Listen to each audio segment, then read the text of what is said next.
Ethan Walker dropped the garden hose, sprinted across his own backyard, and vaulted the fence like a man half his age, because through the neighbor's window he'd just seen a woman collapse to her knees, soaking wet, screaming. He didn't know her name. He didn't know that 30 seconds earlier, he was the reason her house was flooding. And he sure didn't know that this stranger, the one now staring up at him through the water dripping off her chin, would end up saving his daughter's life and his own in a way no man his age ever expects. If you're watching this, do me a favor. Drop your city in the comments so I can see how far this story travels. Hit subscribe, stay till the end, because what happens next changed everything. Ethan Walker had built his whole life around not being surprised anymore. Surprises in his experience were how a man got hurt. Surprises were the phone call at 2 a.m. Surprises were the lawyer's letter. The empty side of the closet, the way his ex-wife's wedding ring had sat on the kitchen counter one Tuesday morning, like a period at the end of a sentence he never got to finish. Ethan was 38 years old, and he had learned the hard way, the only way that ever really sticks, that the safest life was a predictable one. So he made everything predictable. Up at 5. Coffee black, no sugar, in the same chipped mug his daughter had painted for him 3 Father's Days ago. Eggs on the stove by 5:15. Lily's lunch packed by 5:30, turkey, no crusts. Apple slices, the little note he still wrote even though she was 8 now, and rolled her eyes at it. School drop-off by 7:40. Then work. Work meant fixing other people's homes.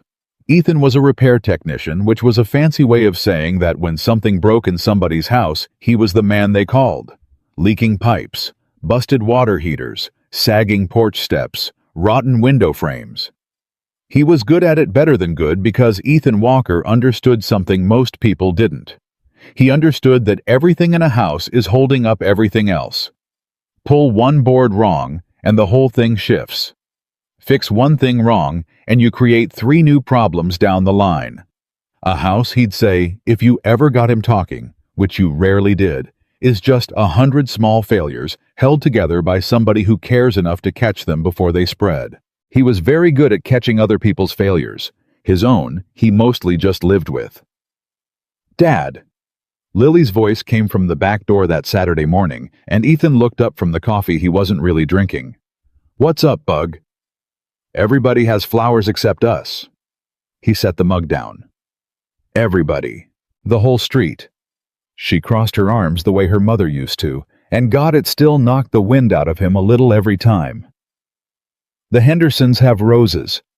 The people on the corner have those purple ones. Even the empty house has flowers and nobody even lives there. That's just the weeds coming up nice this year." "They're still flowers." Ethan almost smiled.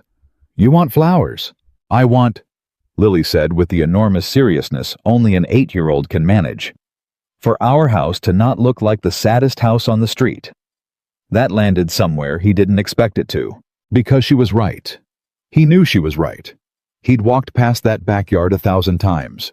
The cracked dirt, the dead patch where the old owner's dog used to sleep, the flower beds his ex-wife had planted years ago, and then let die the same way she'd let everything else die. The saddest house on the street. His kid had put words to a thing he'd been feeling in his chest for 2 years and never once said out loud. "Okay," Ethan said. Lily blinked. Okay. We'll get flowers. Today. Get your shoes." The way her whole face changed, that was the thing. That was the only thing some days that got Ethan Walker out of bed. She lit up like somebody had flipped a switch behind her eyes, and she ran back inside yelling that she was getting her shoes. And Ethan stood there in his sad backyard by his sad house and thought, not for the first time, that he would burn the entire world down before he'd let anything take that light out of her. He didn't know how soon that promise would get tested. They spent the morning at the garden center. Lily picked out marigolds because they were orange, like a sunset that got squished flat, and something called impatiens, because she liked that the man behind the counter said, "You plant them in the shade, so they're the flowers that don't need the sun to be happy," which Ethan wrote down somewhere in the back of his mind to think about later. They bought a bag of soil that was too heavy and a little hand shovel with a green handle and a new nozzle for the hose because the old one leaked. That nozzle. Ethan would think about that nozzle a lot later. By early afternoon, he was on his knees in the dirt and Lily was helping, which meant she was mostly narrating, and the sun was out, and for 1 hour, one single unremarkable hour, Ethan Walker was almost nearly something like content. "Water first or dig first?" Lily asked. "Dig first, then plant, then water." "Why?" "Because that's the order." "But why?" "Because you loosen the ground so the roots have somewhere to go," Ethan said. "Then you put the flower in, then you water it so it settles. You water before you dig, you just make mud. You water before you plant, the hole fills up. There's an order to everything, Bug. You do it out of order, you make a mess." He would remember saying that too. There's an order to everything. You do it out of order, you make a mess. The universe, it seemed, had a sense of humor about men who talked like that. They finished planting around 2. Lily's knees were black with dirt, and she was grinning, and the little marigolds sat in their fresh holes, looking hopeful, and Ethan stood up, and his back cracked in 3 places, and he picked up the hose to water them in. "Can I do it?" Lily asked. "You can hold it with me." She grabbed the hose in front of his hands, and he turned the spigot, and the water came on, and for a second it was fine. It was a father and his daughter watering flowers on a Saturday. That's all it was. Then Ethan took a step back to grab the shovel, and he stepped on the hose. Later, he'd try to reconstruct exactly what happened, and he never quite could. His heel came down on the hose maybe 8 feet back from the nozzle. The water, which had nowhere to go, backed up and pressurized and hit that brand new nozzle Lily was holding. And the nozzle set wrong, or maybe just cheap. He never figured out which twisted hard in her small hands and jumped like a live thing. "Dad," he heard her before he understood. He turned. The hose was whipping the nozzle, spitting a stream of water hard as a fire truck's, and it arced up over the fence, up and over a perfect silver rope of water, and went straight through the open kitchen window of the house next door. For 1 full second, Ethan Walker just watched it happen. The way you watch a glass fall off a counter. Too late to catch it, too slow to stop it, just watching physics do its work. "Oh no," Lily whispered. Ethan lunged and stomped the spigot off with his boot, and the hose died in his daughter's hands, and the backyard went quiet, and from the house next door came a sound he would hear in his memory for the rest of his life. A woman screaming. Now Ethan had been divorced 2 years. In that time, he had not run toward a single thing. He had walked away from a marriage. He had walked away from friendships that reminded him of his old life. He had walked calmly and carefully through every day, because calm and careful was how you survived. He had not run toward anything since the day his daughter was born. He ran. He didn't think. That's the part he'd tell you about if he ever told anybody, which he wouldn't. He didn't decide to run. His body just did it. He dropped the hose and crossed his backyard in 4 strides and put one hand on the top of the fence and went over it, a 38-year-old man with a bad back going over a 5-foot fence like he was 19, because through that kitchen window he'd seen a shape go down. A person. Falling. He hit the neighbor's grass and stumbled and caught himself and came up running and got to her back door, and it was open, and he went through it saying, Ma'am, are you okay? I'm so sorry, are you?" And he stopped, because the woman was on her knees in her flooded living room, soaking wet from the chest. Up her hair plastered to her face, and she was surrounded by paper. Documents. Dozens of them, hundreds spread across the floor in a spreading puddle, the ink already bleeding the pages, already curling. And she was screaming, "No." Not screaming. She was crying and trying to save them, scooping wet paper up in both arms, while the water kept spreading, and the scream Ethan had heard from over the fence hadn't been fear at all. It had been grief. "Please," the woman was saying to no one, to the papers, to herself. "Please, no, no, no." Ethan didn't know what he was looking at. He didn't know that those weren't just papers. He didn't know that they were in fact the only copies of 2 years of case files, children's files, kids she'd counseled, kids whose whole broken histories lived on those pages, kids she'd been fighting a losing battle to keep from falling through the cracks. He didn't know that she'd brought them home because the youth center where she worked was shutting down, and there was no one left to be their memory but her. He didn't know that this stranger on her knees had spent 2 years being the one person who remembered these kids, and that a rope of water from his garden hose had just erased them. He didn't know any of that. That would come later. What he knew in that moment was that a woman was on the floor of a flooded room, crying like her heart had come apart, and it was his fault. Ethan got down on his knees in the water beside her. "Where's Dry?" he said. She looked up, really looked at him for the first time. Her eyes were red and stunned, and she clearly had no idea who he was. "What?" "Dry ground. Where's the highest dry spot in the house? Point." The stairs, but..." "Give me the ones you've got. Come on, both arms. Give them here." And something in the way he said it flat, certain the voice of a man who had spent his whole life walking into other people's disasters and knowing exactly what to do, got through to her. She dumped the wet armful of papers into his arms, and Ethan stood and carried them to the stairs and laid them out flat on the dry wooden steps one at a time, fast spreading them. And then he came back for more. "You get that side," he said. "Don't stack them wet. They'll stick and tear. Lay them flat. Go." She went. For the next 4 minutes, Ethan actually counted later, playing it back. The two of them worked in total silence on their knees in the water, saving what could be saved. He killed the spread of the flood by grabbing every towel off the rack in her downstairs bathroom and throwing them down in a line. He found the wet, dry vac in a hall closet like he'd lived there his whole life, because a man who fixes houses can find a wet, dry vac in a stranger's house in the dark, and he ran it while she laid pages out across every dry surface in the room. And slowly, slowly, the disaster stopped being a disaster and started being just a very bad afternoon. When it was over, the two of them sat down on the wet floor with their backs against the wall, breathing hard, soaked to the skin, surrounded by paper drying on every surface, like the world's saddest party decorations. The woman spoke first. "Who are you?" Ethan wiped water off his face with a wet hand, which did nothing. "Ethan Walker. I live..." He pointed at the wall at the fence at the general direction of his crimes. "Next door." She looked at him. Then she looked at the drying documents. Then she looked at the window where the sunlight was coming through the very window his hose had come through, and something moved across her face. Ethan watched it happen, watched her put it together, and he braced himself for the yelling. He deserved the yelling. He'd have yelled.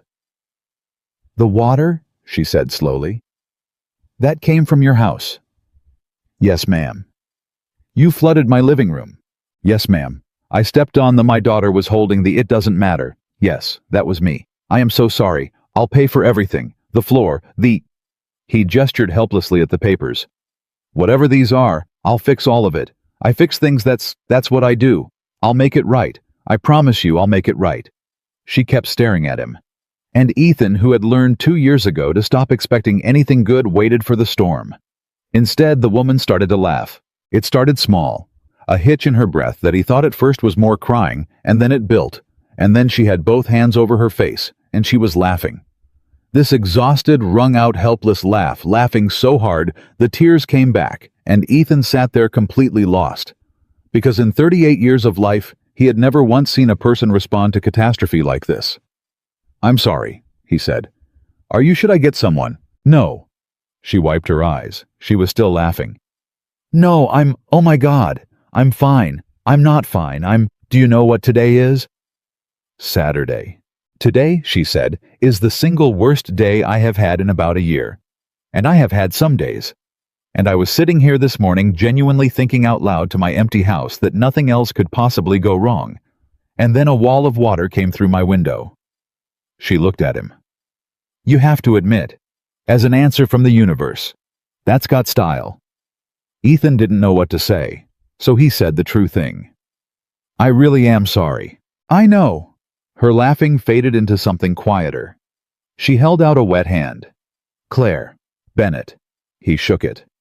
Her hand was cold from the water. Ethan. You said, twice. Half a smile. You're the guy from the sad house. He blinked. The what? Oh. Claire winced. Nothing. I've noticed your house. I moved back a few months ago, and I walk in the mornings, and I noticed, never mind that was rude, I'm soaking wet and I've lost my filter. No, say it. It just always looked a little sad is all. Blinds always down, no flowers. She glanced toward the window. Although, were you planting flowers? Just now? Is that what this was? Ethan felt something strange happen in his chest. My daughter said the same thing. About the house. This morning. Almost the exact same word. Yeah, the saddest house on the street. That's what she said. That's why we bought the flowers. That's why... He gestured at the whole ruined room. That's how you ended up like this. Because my 8-year-old thinks our house is sad. Claire looked at him for a long moment.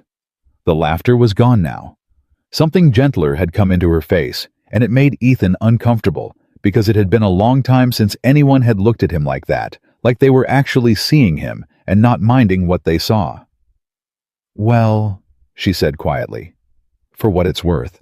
A man who buys his daughter flowers because she said the house was sad. That's not a sad house, Mr. Walker. Ethan looked away. His throat did something he didn't like. That was the moment. If you asked him later and no one ever did. But if they had, that was the exact moment. Not the flood. Not the fence. Not the laughter. This. A wet stranger on the floor of her ruined living room, telling him his house wasn't sad, and getting it so completely wrong and so completely right at the same time that he had to look away to keep it together. He didn't know her yet. He didn't know she'd lost her job. He didn't know she was 2 weeks from putting this house, her grandmother's house, up for sale. He didn't know that the papers he'd just helped her save were the last thread holding her to a purpose she'd built her whole life around. He didn't know she cried outside on her own steps at night when she thought nobody could see. He didn't know that she was in almost every way that mattered exactly as broken as he was. He just knew that he didn't want to leave this room yet. Dad, Lily's voice small and scared from the back door. Ethan turned.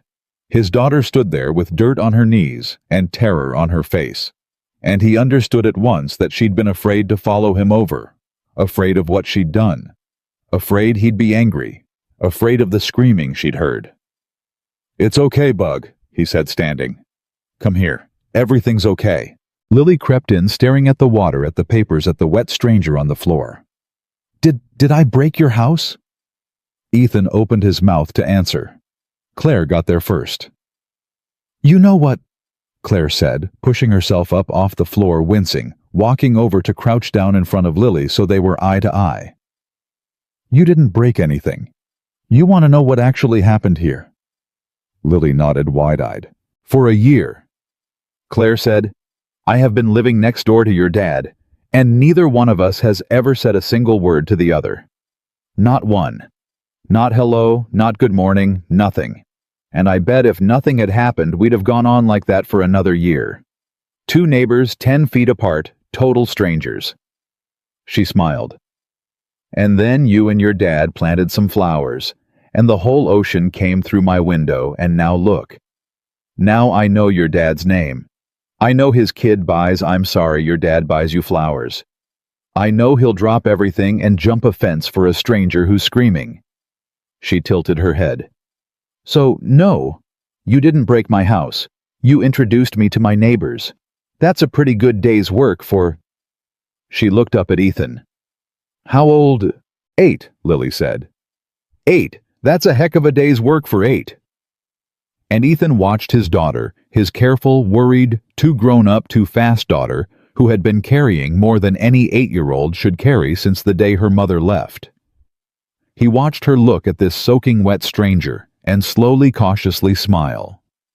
He hadn't seen her smile at a grown-up who wasn't him in a long time. Something shifted in Ethan Walker's chest, in the place where he kept everything locked down, and he didn't have a name for it, and he didn't trust it. And every instinct he'd built over 2 hard years, told him to say a polite goodbye, to keep his promise about the money, to fix her floor, and go home, and pull the blinds down, and get back to being predictable. He almost did. "I mean it about the money," he said instead. "And the floor. I'll come by tomorrow with a fan set up. Get everything dried out proper before it warps. And these—" He nodded at the papers. "If any of them are still legible, I know a place that can dry and press documents. I can take them Monday, if you want." Claire straightened up, studied him. "Why?" she asked. "Because I flooded them." "No." She shook her head slowly. "That's not why. You already apologized. You already offered to pay. That covers your debt. Fixing my floor, driving my papers across town, coming back tomorrow, that's more than covering a debt." She wasn't smiling now. She was just looking at him steady and clear, the way he imagined she looked at those kids in her files. "So why?" And Ethan Walker, who did not talk about himself, who had turned not talking about himself into an art form, who had gone 2 full years without telling a single living soul the truth about how he was really doing, opened his mouth to give her some easy answer. "Because you didn't yell," he heard himself say. Claire went still. "You should have yelled?" Ethan went on, and he couldn't stop. Now it was coming out of him, like the water had come out of that hose, too much pressure behind it, and nowhere to go. "I flooded your house. I ruined your whatever these are. I would have yelled. Everyone I know would have yelled. The last person who lived in my house, she yelled about a lot less than this." He stopped, started again. "And you didn't. You laughed. And then you told my kid she didn't break anything, and you got her to smile, and I—" He shook his head. "I don't know. I haven't seen anybody handle a bad day like that in a long time. Maybe ever. And I guess I wanted to be around it a little longer. That's the truth. That's why. I'm sorry. That's a weird thing to say to a stranger. I'll get the fans, Ethan." He stopped. Claire Bennett was looking at him with something in her eyes that he would spend the next several weeks trying and failing not to think about. Not pity. He knew pity. He'd been swimming in other people's pity for 2 years, and he was sick to death of it. This wasn't that. This was recognition. "You want to know why I laughed?" she said quietly. Instead of yelling, "Yeah, because I have been having the worst year of my life. And I have been handling it completely alone. And I was sitting in this house this morning honestly wondering if a single other person on this earth would even notice if I just packed up and disappeared." She glanced at the window again, at the impossible silver rope of water that had come through it. "And then you flooded my living room, and you jumped a fence, and a total stranger got down on his knees in my flood and started saving my papers before he even knew my name." Her voice caught just slightly. "You want to know why I laughed, Ethan? I laughed because for the first time in about a year somebody showed up. That's all I wanted. Somebody to just show up." She wiped her eye with the back of her wet hand and let out a shaky breath. "And the universe sent me a plumber with a fire hose. So, you'll forgive me if I found that a little bit funny." The room was quiet. Lily looked back and forth between the two adults, not quite understanding perfectly. And Ethan Walker stood there in a stranger's flooded living room, soaked to the bone. His whole careful, predictable life having just been kicked sideways by 8 feet of garden hose and a nozzle set wrong. And he felt something he had promised himself 2 years ago he would never let himself feel again. Hope. The dangerous kind. The kind that could be taken away. "Tomorrow," he said, because it was all he could manage. "I'll come by tomorrow. With the fans." "Okay," Claire said. "And I'll bring the—" He gestured at the papers. "Okay. And Lily made too many cookies yesterday. She'll want to bring you some. Fair warning, she'll knock." Claire smiled. Really smiled, the exhaustion falling off her face for just a second, and looked down at Lily. "You tell your dad," she said to the little girl, "that my door is always open." She looked back up at Ethan, and there was that flash of something, that mischief he'd first seen when she was laughing on the floor. "Although after today maybe I'll start closing the window."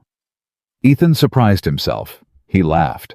It came out rusty and unpracticed, like a machine that hadn't been run in a long time, and Lily's head snapped up at the sound of it, because she couldn't remember the last time she'd heard her father laugh like that. And Claire heard it too, and for just a moment, the three of them stood in that wrecked, dripping room, and none of them were strangers anymore. Ethan gathered his daughter under his arm and steered her toward the back door. "Tomorrow," he said again. "Tomorrow." Claire agreed. He climbed back over the fence the normal way this time and lifted Lily over, and they walked back across their own sad backyard to their own sad house, past the marigolds that had started all of it. And Ethan Walker did not pull the blinds down that night. He sat at his kitchen table long after Lily went to bed, and he thought about a woman who laughed when the ocean came through her window, and he thought about how she'd said somebody showed up, and he thought about the recognition in her eyes, because he knew exactly what that recognition was. He'd seen it in the mirror every morning for 2 years. It was the look of a person who had been handling everything alone for so long that they'd forgotten there was any other way to do it. He didn't know her story yet.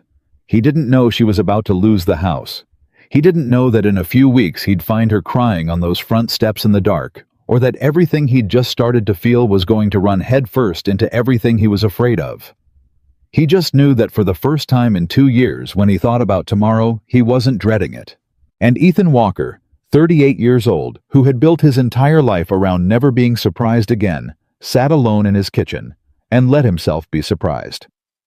The cookies came the next morning, before Ethan had even finished his coffee. He heard the knock, small, insistent 4 quick raps low on the door, where a kid's knuckles land, and by the time he got there, Lily was already halfway down the front walk, in her socks, a plate of cookies wrapped in foil, balanced in both hands like she was carrying the crown jewels. Bug. Shoes. "There's no time for shoes, Dad." There is always time for shoes.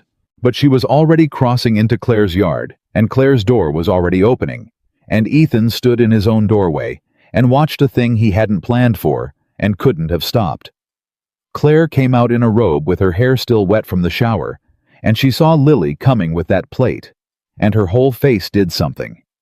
It cracked open. Like she hadn't expected anyone to knock on her door for a good reason in a long, long time. "Are those for me?" Claire asked. "I made too many," Lily announced, which was the story her father had planted, and she was sticking to it. "So you have to take them or they'll go bad." "Well, we can't let cookies go bad. That's practically a crime." Claire took the plate and peeked under the foil. "Chocolate chip, my favorite." "Everybody says chocolate chip is their favorite," Lily said suspiciously. "That's what people say when they don't have a real favorite." Claire laughed, and Ethan, watching from 40 feet away, felt that laugh land somewhere in his chest again. "You're right," Claire admitted, crouching down. "Okay, the truth. My actual favorite is oatmeal raisin, but I don't tell people that because they look at me like I insulted their mother. You're the first person I've told in years." Lily considered this with tremendous gravity. "That's a weird favorite." "I know. But I won't tell anybody." "Deal." And just like that, Ethan understood, standing in his doorway with cold coffee, that his daughter had made a friend. Not a nice lady who lives next door. A friend. Somebody Lily was going to trust. He didn't know yet whether that terrified him or not. Both, probably. It was usually both. He came out with the fans, 3 of them, and a coil of extension cord over his shoulder, and Claire's smile shifted into something warmer and more careful when she saw him. "You actually came. I said I would." "People say a lot of things." There it was again. That flat, tired certainty about the way people were. Ethan recognized it because he owned the same one. "Not me," he said. "I say what I'll do, and I do what I say. It's kind of the only thing I've got left going for me." Claire looked at him a second longer than she needed to. "I'll take it." He spent the morning in her living room drying it out. He set the fans in a triangle to move the air the right way, pulled up the corner of the rug to check the subfloor, ran his hand along the baseboards, feeling for the soft spots where water hides and waits and ruins a house from the inside out. 6 months later. Claire hovered at first, then gave up hovering, and made him a real cup of coffee, and then sat on the stairs with the driest of her papers in her lap, sorting the survivors from the dead. "Can I ask what those are?" Ethan said, not looking up from the baseboard. "You don't have to tell me, I flooded a room and it turned out I was flooding those specifically, and you looked at those the way people look at photo albums in a fire." Claire was quiet long enough that he thought he'd overstepped. "They're kids," she finally said. He stopped. "Case files. I'm a counselor, was a counselor, at the youth center over on Fulton." She smoothed a warped page flat with her palm. "These are the ones nobody else was keeping track of, the ones who fall through. You'd be amazed how easy it is for a kid to just fall through. Nobody's job to remember them. Parents gone, or worse than gone. They bounce between schools, systems addresses, and there's supposed to be a file that follows them so the next person who gets them doesn't start from zero. But the files get lost, or nobody updates them, or the center that was holding them." She stopped. "Closes," Ethan said. Claire looked up at him. "You said, was a counselor," he said. "Past tense. And you brought 2 years of files home to your kitchen. People don't do that unless there's nobody left at the office to leave them with." Claire set the page down. "They cut the funding," she said. 3 weeks ago. State line item gone in a budget nobody read. 40 years the center's been open. 40 years. And it closes in June because it was a number on a spreadsheet." Her voice didn't rise. That was the thing Ethan noticed. She said it the way you say a thing you've already cried about and don't have any crying left for. "So I brought them home. Because if I don't remember these kids, nobody does. And now half of them are—" She gestured at the ruined pages and her jaw tightened. "Soup." The room was quiet except for the fans. "I'm sorry," Ethan said. And he meant it in a way he hadn't meant it yesterday. Yesterday he'd been sorry about a floor. Today he understood he'd flooded something that couldn't be replaced. "It's not your fault," Claire said. "Some of it's exactly my fault. The water, sure, not the rest." She laughed, but there was no humor left in it. "The rest of it's a governor I've never met, and a budget line, and the fact that helping kids doesn't make anybody money. That's a very old story, Ethan. You just happened to add a plot twist with a hose." He almost let it go there. He almost just finished the baseboards and packed up his fans and went home because that was the safe thing, the predictable thing, the Ethan Walker thing to do. Stay in your lane, fix the floor, don't get tangled in a stranger's ruin. Instead, he said, "How many are legible?" "Still, the ones that survived." "I don't know, maybe half." "Get me the wet ones." Claire frowned. "The wet ones are gone, Ethan." "Maybe, maybe not. There's a shop off Industrial does document recovery freeze drying. They pull the water out without the ink running further. Insurance companies use them after floods. It's not cheap, but I said I'd pay for what I ruined, and I meant it." He was already pulling out his phone. "How many pages roughly?" Claire stared at him. "You can't be serious." "I'm the least funny person you'll ever meet, ask anybody." "Ethan?" She stood up off the stairs, papers sliding off her lap. "You flooded my house by accident 24 hours ago. You do not owe me a freeze-drying bill. Nobody does this. Do you understand that nobody does this?" "You keep saying that." He looked up from the phone. "Nobody does this. You said it yesterday too, about showing up." He held her eyes. "Somebody should, that's all. Somebody should do this. Might as well be the guy who broke it." And Claire Bennett, who had spent 3 weeks being told by everyone around her that these files were a lost cause, that the center was gone, that she should let it go and move on and take care of herself. For once, Claire stood in her drying living room and put a hand over her mouth and turned away so this stranger wouldn't see her cry twice in 2 days.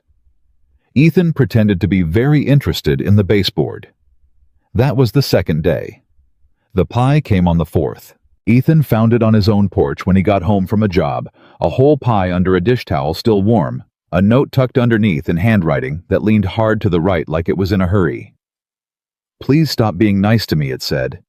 "It's very inconvenient. I have a whole system built around people disappointing me, and you're wrecking it.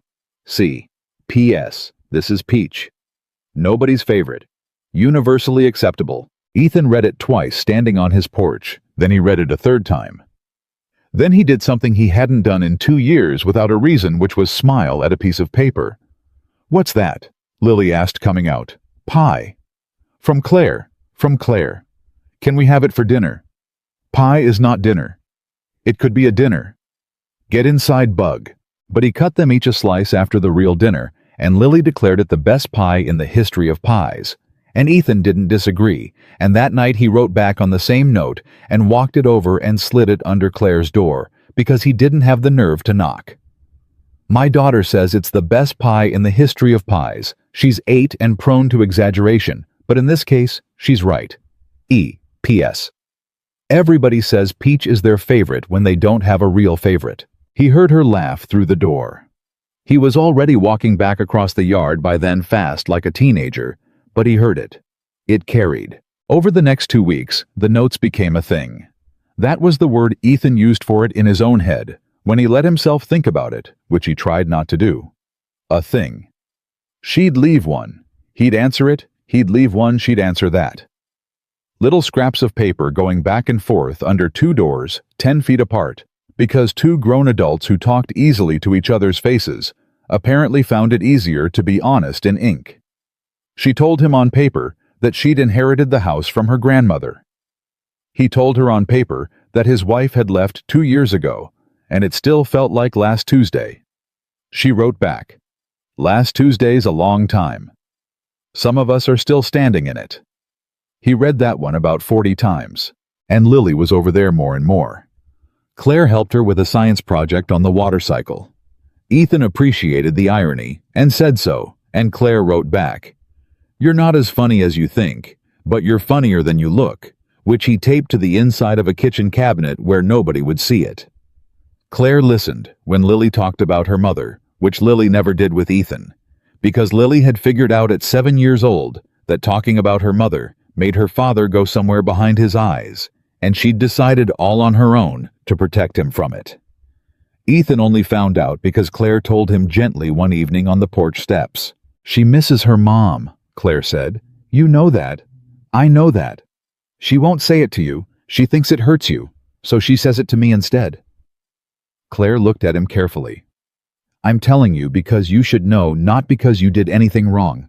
She's a good kid, Ethan. She's a really good kid, and she's carrying something an 8-year-old shouldn't have to carry, and she's carrying it quietly so it doesn't fall on you." Ethan sat with that. It hurt in a specific way. "What do I do?" "You already do it. You show up every day. You pack the lunches, you write the notes." She smiled. "You buy the flowers. You just maybe let her carry a little less. Let her know she's allowed to miss her mom out loud, that it won't break you." "What if it does break me?" He didn't mean to say it. It came out anyway. That was the thing about Claire. He was starting to understand. True things came out around her, whether he meant them to or not. Like she had some kind of gravity that pulled the truth loose. "Then it breaks you," Claire said quietly, "and you're broken in front of your daughter for one afternoon, and she learns that the people who love her are allowed to hurt. And that's not the worst lesson a kid can learn, Ethan. The worst lesson is that the people who love you never let you see them hurt. Because then you grow up thinking you have to do all your hurting alone." She paused. "Ask me how I know." He looked at her. "Don't," she said, standing up, brushing off her jeans. "That's enough truth for one porch. I'm going to bed." She went inside. He sat on the steps a while longer. And he thought something's wrong. Underneath all of it, something's wrong with her, and she's doing the exact thing she just told me my daughter does. Carrying it quiet. Protecting everybody else from it. He was right.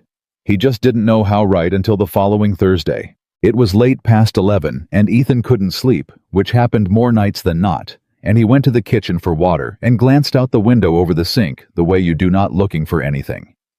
And there was Claire, on her front steps, in the dark, alone, crying. Not the way she'd cried over the papers that had been shock and ambush. This was different. This was the crying of someone who'd waited until they were sure no one could see. Shoulders down, face in her hands. The kind of crying a person does when they've been holding it all day and the day is finally over, and there's nobody left to be strong for.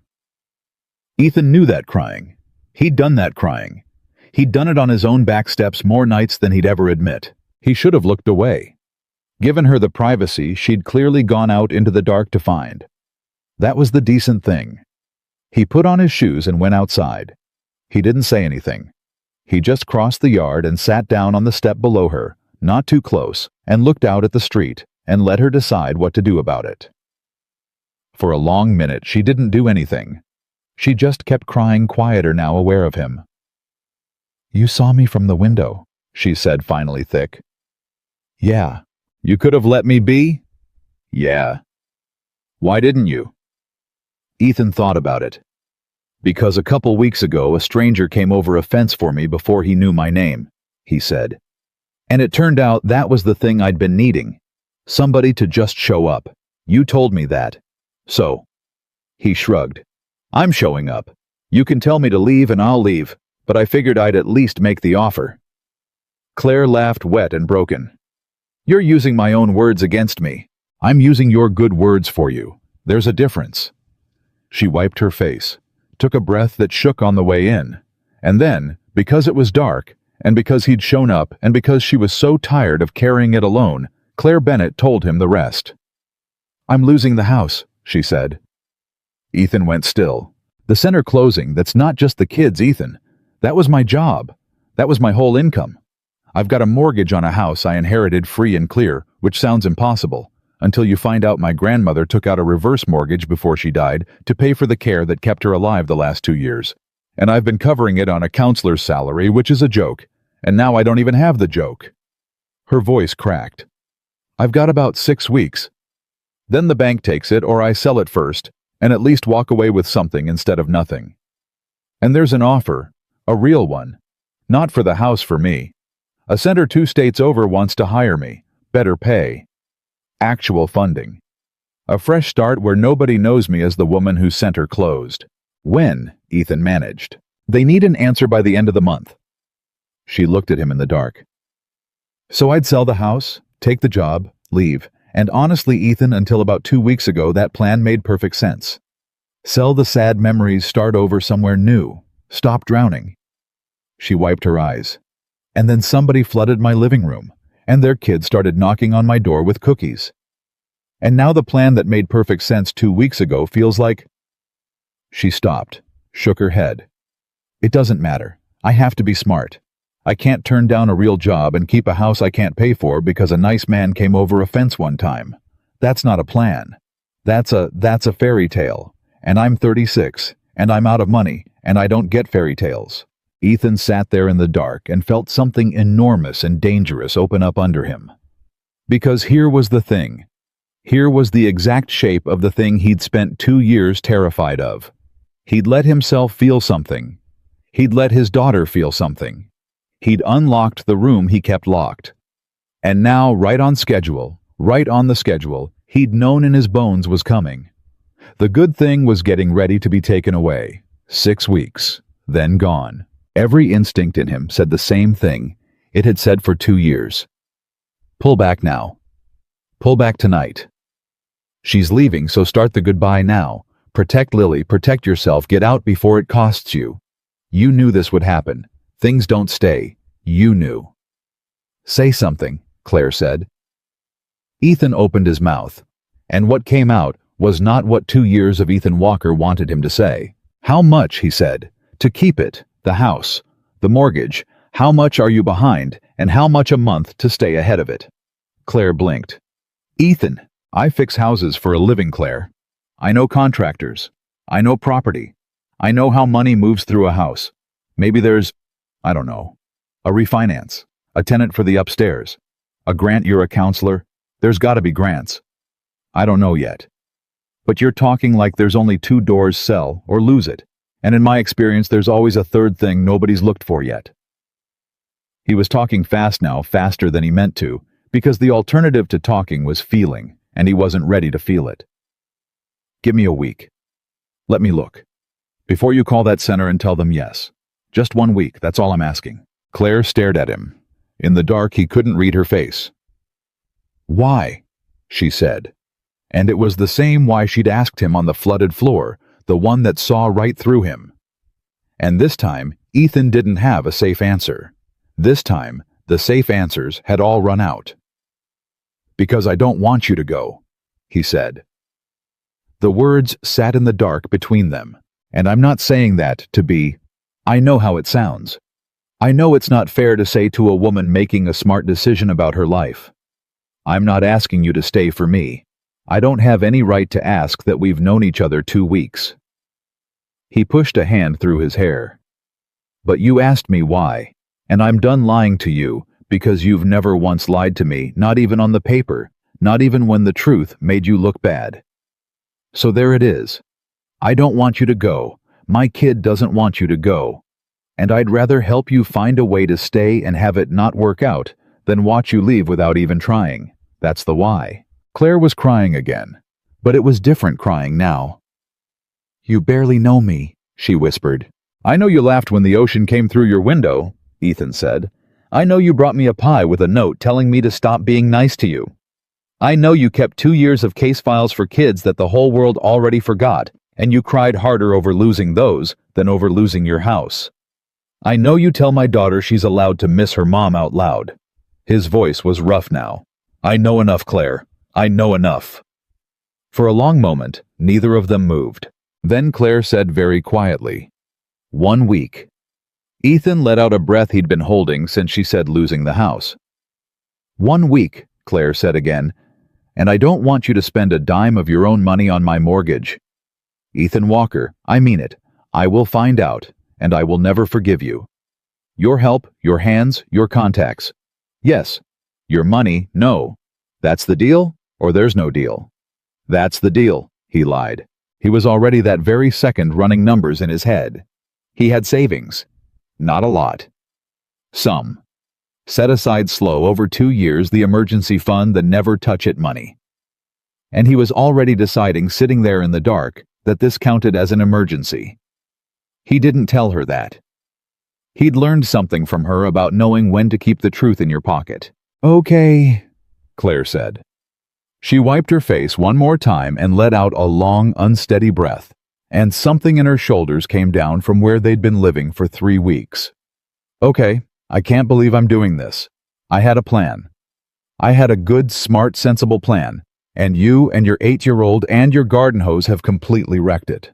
For what it's worth, Ethan said, you wrecked mine too. You had a plan. Pull the blinds down and never feel anything again for the rest of my life. Claire laughed, a real one, surprised out of her. That's a terrible plan. It was working great until 2 weeks ago. They sat on the steps a while longer, not talking, the worst of it out in the open now between them, and it was easier out in the open the way it always is. When Claire finally stood up to go inside, she stopped at her door and looked back at him. Ethan. Yeah. Thank you for showing up. He nodded, throat tight, and watched her go in.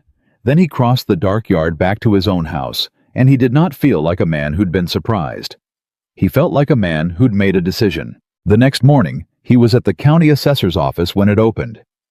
By noon, he had the full picture of Claire's reverse mortgage, and it was bad, but it was not the specific kind of bad she thought it was, and Ethan Walker knew the difference, the way a doctor knows the difference between the diagnosis that kills you and the one that just scares you. He called a mortgage guy he'd done work for. He called a lawyer who owed him a favor for a busted water main she never got billed for. He drove out to Industrial and picked up the freeze-dried documents, and the man behind the counter said they'd saved 70%. And Ethan carried 2 boxes of recovered children back to his truck and sat in the parking lot and looked at them for a while before he drove home. He didn't tell Claire any of it yet. He wanted a plan, not a hope, before he brought it to her. That was the Ethan Walker in him, the fixer, the man who didn't say a thing until he could do the thing. But 3 days into his 1 week on a Tuesday afternoon, everything got faster. He was under a client's sink across town when his phone rang, and it was the school, and the second he heard the words, the school. His whole body went cold. Because you never get a call from the school in the middle of the day. That's good news. Mr. Walker. This is Nurse Patterson at Lincoln Elementary. Lily's okay. I want to lead with that. She's okay, but she took a fall on the playground and we think her wrist might be broken. We need a parent to come. Ethan was out from under the sink and in his truck before she finished the sentence. He was 15 minutes out. Rush of a job across town, school on the other side. He drove it in 9, and the whole 9 minutes his hands were shaking on the wheel, and his brain was doing the thing brains do, running the worst movie on a loop. And somewhere in the middle of it, he did a thing he had never once done in 2 years of single fatherhood. He called someone, not because he thought it through, because his thumb found the name before his brain caught up, because in a crisis, you reach for the person who feels like home, and that person, it turned out, was no longer his ex-wife, and no longer his own stubborn solitude. Ethan. Claire picked up on the first ring. Lily fell, at school. They think her wrist's broken. I'm 9, I'm driving, I'm almost there, I don't... He heard his own voice crack and hated it. I don't know why I'm calling you. Which school? No hesitation. Not 1 second of it. Lincoln. Off Fulton. I'm 4 blocks from there. I'll be there before you. I'll go straight to the nurse. Ethan? She's okay. Wrists heal. Kids break wrists. It's practically a rite of passage. She is going to be completely fine. You just drive safe and get here in one piece because the last thing that kid needs today is 2 family members in the hospital. You hear me? Yeah? Say it back. Drive safe. Good. I'm hanging up. I'm going to her. She hung up. And Ethan Walker drove the last stretch to his daughter's school with his heart pounding out of his chest, and the one thought cutting clean through all the panic was this. She said family. She said the last thing Lily needs is 2 family members in the hospital. She counts. Somewhere in the last 2 weeks, without either of us deciding it, she started counting as family. When he ran into the nurse's office 4 minutes later, breathless, wild-eyed, he stopped dead in the doorway. Because Lily was sitting on the little cot with her wrist wrapped in a temporary splint, tear-streaked but calm, and Claire was sitting right beside her, one arm around the girl, and she was in the middle of telling some story that had Lily almost smiling through the tears. Claire looked up when he came in, and she didn't let go of Lily, and she said in the steadiest voice in the world, "Here's your dad. Told you he'd fly." "Daddy," Lily said, and her face crumpled, and Ethan crossed the room and got down on his knees and pulled his daughter into him, careful of the wrist, and she cried into his shoulder, and over the top of her head, his eyes met Claire's. He didn't have words for what he was feeling. There weren't any. 2 weeks ago, this woman was a stranger. 2 weeks ago, he had a plan to never feel anything again. And now she was sitting in a nurse's office holding his daughter together until he could get there, having dropped whatever she was doing without a half-second's hesitation, and Ethan understood with a clarity that frightened him that he was not in fact going to be able to protect himself from this. It was already too late. It had been too late since the fence. "Thank you," he mouthed over Lily's head. Claire just shook her head like there's nothing to thank, like obviously, and that shake of the head undid him more than any words could have. They took Lily to get the wrist x-rayed. It was a clean break, the good kind of cast, and 6 weeks, and she'd be fine. Claire stayed the whole time. She held the paperwork while Ethan held Lily. She ran out and came back with a milkshake because a broken wrist requires a milkshake. Those are the rules, I don't make them. She let Lily pick the color of the cast. Lily picked orange, like the marigolds. And when the tech asked if Claire was the girl's mother, there was a half-second where the whole room held its breath, and Claire said easy as anything, "I'm a friend of the family." And Lily said at the exact same time, "She's our Claire." And everybody laughed, and the tense little moment dissolved. Our Claire. Ethan filed that away in the same place he kept the note taped inside the cabinet. That night, after Lily was finally asleep, exhausted and proud of her orange cast, Ethan and Claire sat on his porch this time, and neither of them said much for a while. "You dropped everything," Ethan finally said. "In the middle of your day, for a kid who isn't yours." "She's kind of mine now," Claire said. Whether I planned it or not. Same as you. She said it lightly, but she didn't take it back, and Ethan noticed she didn't take it back. You've got a job offer 2 states away, he said. You've got a house you're about to lose. You've got every reason in the world to keep your distance from a man and a kid who are just going to make it harder to leave. He looked at her. And instead you beat me to the hospital. Claire was quiet. Why? Ethan said, turning her own question back on her one more time. And Claire Bennett looked out at the dark street and said the truest thing either of them had said yet. Because I'm scared, Ethan. Same as you. I'm scared that this is real, and I'm scared of how fast it's real, and I'm scared that I'm going to let myself want to stay, and then something's going to take it away, because in my experience, something always takes it away. She turned to look at him. But when that school called you, and you called me, you didn't call your mother or a friend or your ex. You called me. And I was already running out the door before I even knew I'd decided to. And somewhere between my house and that school, it hit me that I've been about to make the smart, safe, sensible decision to leave, and the smart, safe, sensible decision would be the single stupidest thing I've ever done. Her voice dropped. I don't want the fresh start 2 states away, Ethan. I want this. This scary, complicated, mortgage-shaped broken wrist wrecked my whole plan this. And it terrifies me that I want it because now I've got something to lose again. Ethan reached over in the dark and took her hand. It was the first time either of them had touched on purpose. Not a handshake on a flooded floor, not an arm around a crying kid. On purpose. Then don't leave, he said quietly. Give me the rest of my week. I've got more than you think. I've been working on it since the night on the steps. I didn't want to say anything until it was real, but it's getting real. Claire, there's a way through this. I can almost see the whole shape of it. Just don't call that center yet, please. Claire looked down at their hands, then back up at him. Ethan, she said, there's something I have to tell you about the center. Before you spend another day trying to save my house. Something in her voice changed. Something dropped out of the bottom of it. And Ethan felt the night tilt, felt the good moment start to curdle into something else. Because he knew that tone, he'd used that tone. It was the tone of a person about to hand you the piece of information that changes everything. The offer isn't just a job, Claire said. I didn't tell you all of it. I couldn't. Because if I told you all of it, you'd stop trying to keep me here. And 2 weeks ago, I wanted you to stop. And now I don't. And that makes what I'm about to say the hardest thing I've had to say in a long time. She took a breath. The center 2 states away, Claire said. The one that wants to hire me. It's not a new job at a new place. She held his eyes. It's my ex-husband's. He runs it. And the job comes with a very clear, very specific offer to try again. Us. Him and me. Her voice was barely above a whisper now. He's the reason I came back here in the first place, Ethan.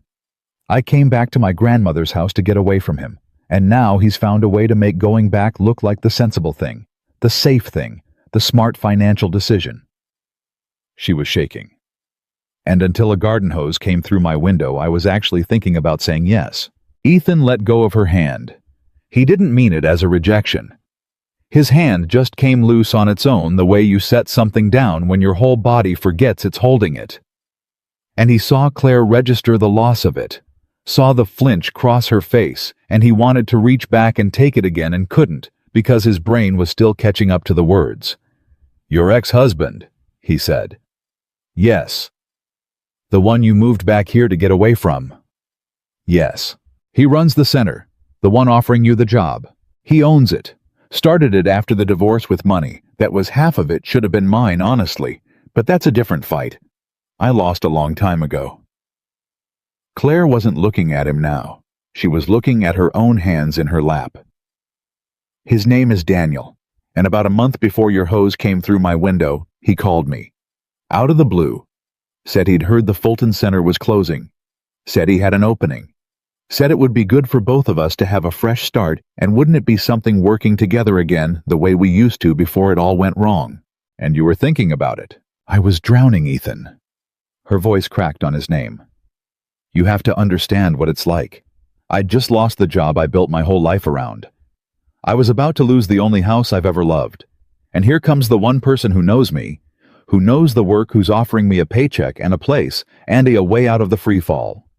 And yes, God help me. For about 2 weeks, I sat in that house and I told myself that maybe Daniel had changed, that maybe I'd remembered it worse than it was, that maybe going back wasn't giving up, it was just being practical. She finally looked up. That's what fear does. It dresses up the thing you ran from and tells you it's a rescue. Ethan sat very still. 2 years.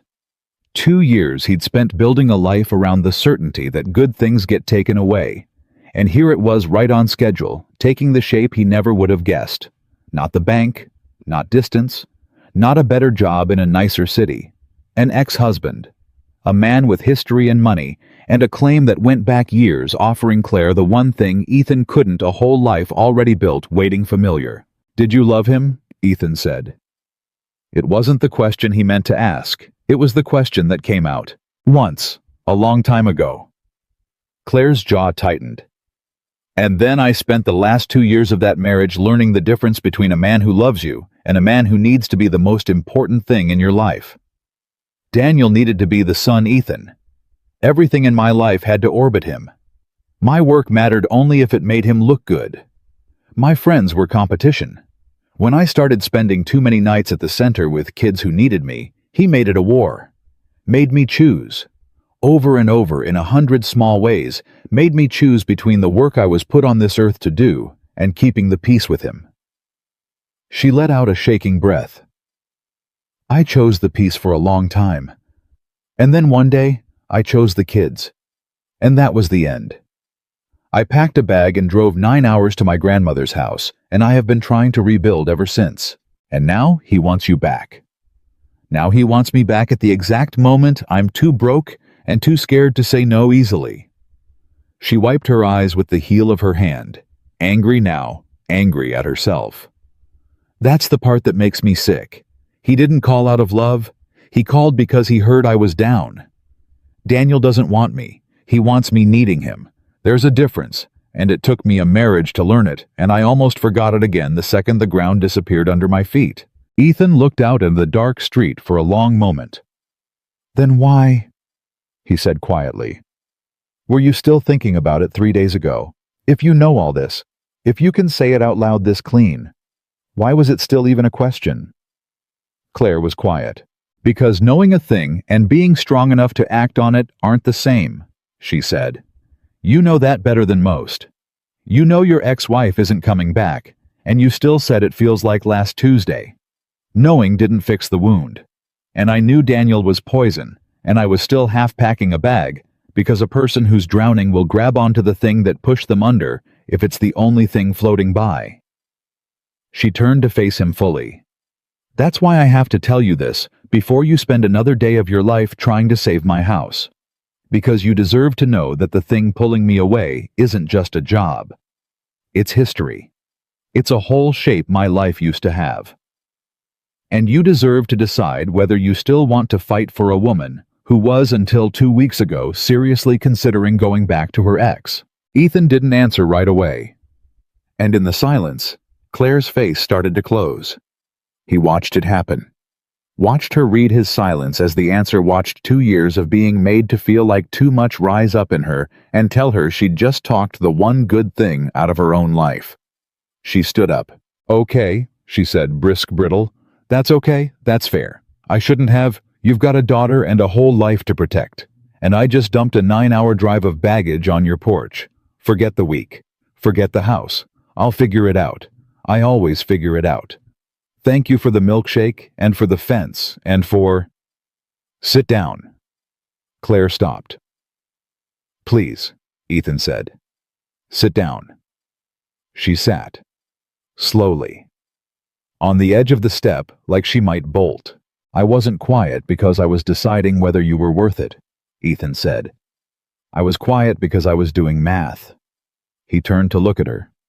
2 years ago, my wife left, and I decided the safest thing I could do was never want anything again. And it worked. It really worked, Claire. I built a whole fortress out of not wanting. And then a hose I was holding jumped the fence, and I met a woman who laughs at disasters and now here I am, and the fortress is just gone. Rubble. You knocked it down with a peach pie and a note telling me to stop being nice." He shook his head. "So when you tell me there's an ex-husband in history, and a man who can offer you a whole ready-made life, I can't compete with the math I was doing, wasn't whether you're worth it. It was whether I've got the nerve to want something again knowing it could get taken. That's the only question that was ever on the table, and I got my answer about 10 seconds ago." Claire's breath caught. "What's the answer?" "The answer is, I'm too far in to protect myself anyway," Ethan said. "So I might as well fight." He reached over and took her hand back, the one he'd let go of, and held it like he meant it this time. "You said Daniel wants you needing him, that he called because you were down. Fine. Then here's the difference, and I need you to hear it because I think you've forgotten what it sounds like. I don't want you needing me. I want you when you're strong. I want you when you've got a job and a paid-off house and don't need a single thing from me. The whole point of the week I asked for isn't to make you dependent on me so you'll stay. It's the opposite. I want to help you get back on your own 2 feet so that if you stay, you're staying because you want to, not because you're drowning, not because I'm the thing that floated by." His voice roughened. "You should never have to choose between the work you were put here to do and the person you're with. That's the one thing I can promise you I'll never make you do. Not once. Not ever." Claire made a sound that was half a sob and half a laugh, and she pressed her free hand over her mouth. "You've known me 2 weeks, she whispered. "You keep saying that like it's a defense. It's not. 2 weeks is enough to know a person's shape." He squeezed her hand. "Give me the week. Not to trap you, to free you. And then at the end of it, if you still want to drive 9 hours back to a man who made you choose, I'll help you pack. I mean that. It'll break me, but I'll help you pack because wanting the best for somebody means wanting it even when the best isn't you." He held her eyes. "But I don't think it's him, Claire. I think you already know it's not him. I think you're just scared and broke and out of options, and I'm asking for 1 week to change the options. That's all. 1 week to make sure that whatever you choose, you're choosing it free." For a long moment, Claire didn't move. Then she leaned over in the dark and put her forehead against his shoulder, and she cried. Not the grief crying from the flooded floor, not the alone crying from her own front steps, but a third kind. He hadn't heard from her yet. The kind that comes out when someone finally says the thing you'd stopped believing anyone would ever say to you. 1 week, she said into his shoulder. 1 week, he agreed. The next morning, Ethan Walker went to war. He didn't call it that. He called it looking into some things. But Lily, who noticed everything, watched her father move through the house that Wednesday with a focus she hadn't seen since before her mother left. And at breakfast she said, "Dad, you look like you're going to fix something big." And Ethan said, "I am, Bug. I really am." He'd already been building it in secret since the night on the steps before he even knew about Daniel. Now the deadline had teeth. He had until the end of the month, and it was already the 14th, and somewhere 2 states away, a man named Daniel was waiting for an answer that Ethan was determined to change. He started with the reverse mortgage. He'd learned enough at the assessor's office to know the shape of it, but now he brought in the lawyer who owed him the favor. Renata Sharp as a tack, who'd once had a water main burst in her basement at 11 at night, and Ethan had come out and fixed it and refused to bill her for the after hours. She looked at Claire's paperwork for 20 minutes and then looked up and said, "Okay, first thing. The bank's been telling her she has 6 weeks. That's not quite true. There's a hardship deferral she qualifies for that buys 90 days, and nobody at the bank mentioned it because nobody at the bank makes money by mentioning it. That alone changes everything. 90 days is a completely different fight than 6 weeks. Ethan felt the first door open. Then came the harder part. 90 days bought time, but time wasn't money, and Claire still had no income. So Ethan did the thing he was best at, which was seeing the whole house at once and finding the part everybody else had missed. Claire's grandmother's house had a full second floor that Claire had been living around using 2 rooms and closing off the rest because it hurt to be in the spaces where her grandmother used to be. Ethan walked it and saw something different. He saw an income. A separate entrance goes right here, he told Renata and Claire, standing at the bottom of the back stairs, sketching in the air with his hands. Upstairs has already got its own bathroom. Put a little kitchenette in the corner room, frame a wall here, and you've got a legal one-bedroom rental. I can do the whole build myself, materials only. In this neighborhood near the university, that's real rent every month. Enough to cover the deferred mortgage, and then some. Claire stared at the stairs. I can't afford a renovation, Ethan. That's the whole problem. I have no money. You have a contractor who owes you for a flood, Ethan said. Labor's free. Materials I can get at cost.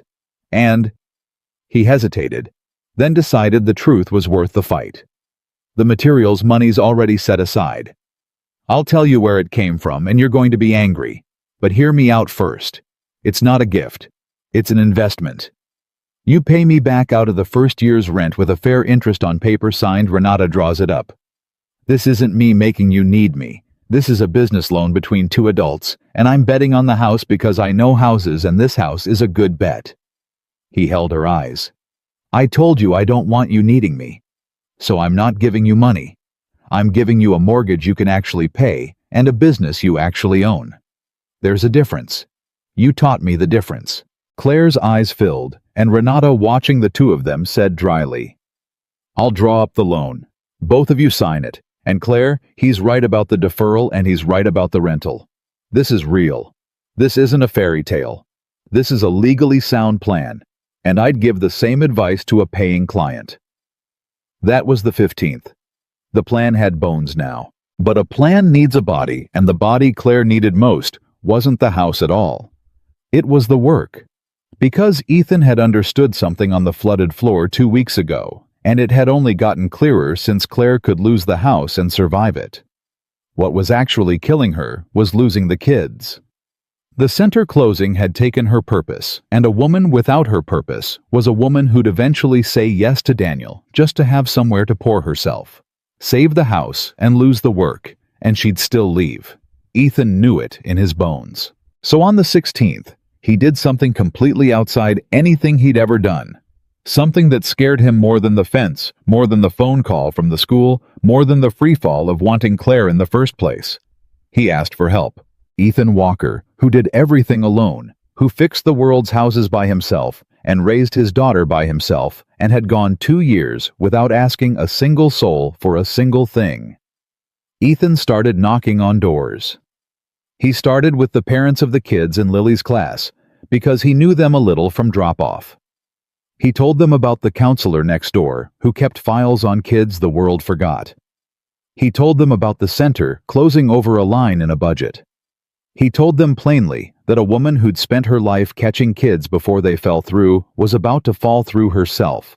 And he asked if anybody knew, anybody had any room, any idea, any way to keep her doing the one thing she was born to do. He was terrible at it at first. He'd stand on porches and stammer and feel like a fool. But he kept going because Lily came with him after school those afternoons. Orange cast and all. And Lily was not terrible at it. Lily would look up at some parent in a doorway and say, Claire helped me when I broke my wrist, and she helps kids who don't have anybody, and now she doesn't have anybody either, and that's not fair. And Ethan watched grown adults come apart on their own porches at the sound of it. He didn't tell Claire he was doing it. That was the one part he kept secret. He told her he was working on the house, which was true, and he let her believe that was all. By the 18th, something was happening that Ethan hadn't planned and couldn't control. It had gotten loose from him. One of the parents he'd talked to ran the after-school program at the community center on Baker Street, and she'd mentioned Claire to the director, and the director had pulled the old records and found that Claire Bennett had a reputation in this town that Claire herself had apparently forgotten she had. Kids she'd counseled years ago. Families she'd held together. A whole quiet legacy of a woman who showed up that she'd been too deep in her own drowning to remember existed, and people started calling Ethan. That was the part that undid him. His phone started ringing with people he'd never met saying, I heard you're trying to help Claire Bennett. My daughter wouldn't have graduated without that woman. What can I do? He was standing in Claire's future rental unit on the evening of the 18th drywall dust on his hands when his phone rang with a number he didn't know, and he almost didn't answer. And he was glad for the rest of his life that he did. "Is this Ethan Walker?" A woman's voice, official, careful. "Speaking." "My name is Patricia Vance. I'm on the board of the Baker Street Community Center. I understand you've been making some inquiries about Claire Bennett." A pause. "I want to have a conversation with you, but before I do, I need to ask you something, and I need you to be honest with me because it matters. What is she to you? Are you a colleague family? What's your stake in this?" Ethan stood in the half-built room drywall dust on his hands and told the truth. "2 weeks ago, I flooded her living room with a garden hose," he said, "by accident. And she laughed instead of yelling. And it turned out she'd been drowning for a year and nobody had noticed. And I've got an 8-year-old who thinks the sun rises and sets on her, and I've spent 2 years too scared to want anything, and she's the first thing I've wanted in all that time." He swallowed. "So my stake is, I'm in love with her, Ms. Vance, and she doesn't fully know it yet, and there's a man 2 states away trying to pull her back into a bad marriage because she's broke and scared and out of options. And I'm trying to change the options. That's my stake. That's all of it." The line was quiet for a moment. "Well," Patricia Vance said, "that's the most honest answer I've gotten from a man in about 10 years. Mr. Walker, I think you should come to our board meeting on Thursday, and I think you should bring Claire. But don't tell her why." Ethan's heart started pounding. "What's on Thursday?" "On Thursday," Patricia said, "we're voting on whether to fund a new youth counseling position. We've had the money for a while, a bequest actually from a woman who used to volunteer here. We just never had the right person to build it around. Half the board wasn't even sure it was worth doing." A dry warmth came into her voice. "And then, in the last 4 days, my phone has not stopped ringing about a counselor named Claire Bennett. From parents, from teachers, from 2 former mayors, if you can believe it. I've been on this board 11 years, Mr. Walker, and I have never seen a town rise up for one person the way this town has risen up for her in a week." A pause. "You did that. You, and from what I hear, a little girl in an orange cast." Ethan had to sit down on an overturned bucket. "Thursday," he managed. 7 o'clock. Bring her, and Mr. Walker." Patricia's voice softened. "For what it's worth. A man who'd knock on 30 doors for a woman who doesn't even know he's doing it. That's the kind of thing she should get to see. Whatever happens with the vote, she should get to see that somebody did that for her." Click. Ethan sat on the bucket in the half-built room for a long time. He'd asked for 1 week. It was the 18th. Thursday was the 20th. He had 2 days. 2 days and a hardship deferral and a rental unit half-built and a lawyer drawing up a fair loan, and now, impossibly terrifyingly, a whole town that had woken up and remembered a woman it had forgotten, and a board meeting where they might just hand her back the one thing she'd lost that couldn't be rebuilt with drywall and a garden hose. But there was a problem, and Ethan felt it settle in his stomach as he sat there. Because he'd been so busy fighting for Claire's future that he'd forgotten to check whether Claire was still fighting for it too. 2 days was a long time when a person was scared, and there was a man named Daniel out there who was also presumably making his own case. And Claire hadn't said yes to Ethan. She'd only said yes to the week. He drove home that night full of hope and dread in equal measure. And when he pulled into his driveway, the hope curdled because there was a car parked in front of Claire's house that he didn't recognize. Out-of-state plates. A nice car. The kind of car a man buys when he needs everyone to know he's done well for himself. Ethan sat in his truck and looked at that car for a long moment. Then he saw the front door of Claire's house open and a man step out onto the porch. Tall. Well-dressed. Standing on Claire's porch like he had every right to be there. And Claire stepping out behind him, arms crossed tight over her chest, her whole body language, wrong, closed, defensive, the exact opposite of the open, laughing woman Ethan had come to know. Daniel had come 9 hours early. He hadn't waited for the phone call. He'd driven the whole 9 hours and shown up on her doorstep because a man like that doesn't wait for an answer he thinks he's owed. He comes to collect it in person where it's harder to say no. Ethan's hands tightened on the wheel, Every instinct he had said get out of the truck, go over there, stand between them. But he made himself stop because he'd promised her something on those steps, and he understood now that this was the exact moment the promise meant something. He'd told her he wanted her strong. He'd told her he didn't want to be the thing she grabbed onto while drowning. If he charged over there and fought Daniel on that porch, he'd be making himself the son, just a different son than Daniel and Claire would be, right back in the middle of two men fighting over her like she was a thing to be won. That wasn't the promise. The promise was to free her, and you don't free someone by winning them. So Ethan Walker did the hardest thing he'd done in 2 years. He sat in his truck, and he watched, and he let Claire fight her own fight. He couldn't hear the words, but he could read the shapes. Daniel gesturing smooth, persuasive, the practiced ease of a man who'd talked her into things 1,000 times before. Claire, arms crossed, shaking her head. Daniel stepping closer, Claire stepping back. And then Daniel's hand coming up to her arm, not rough, but proprietary.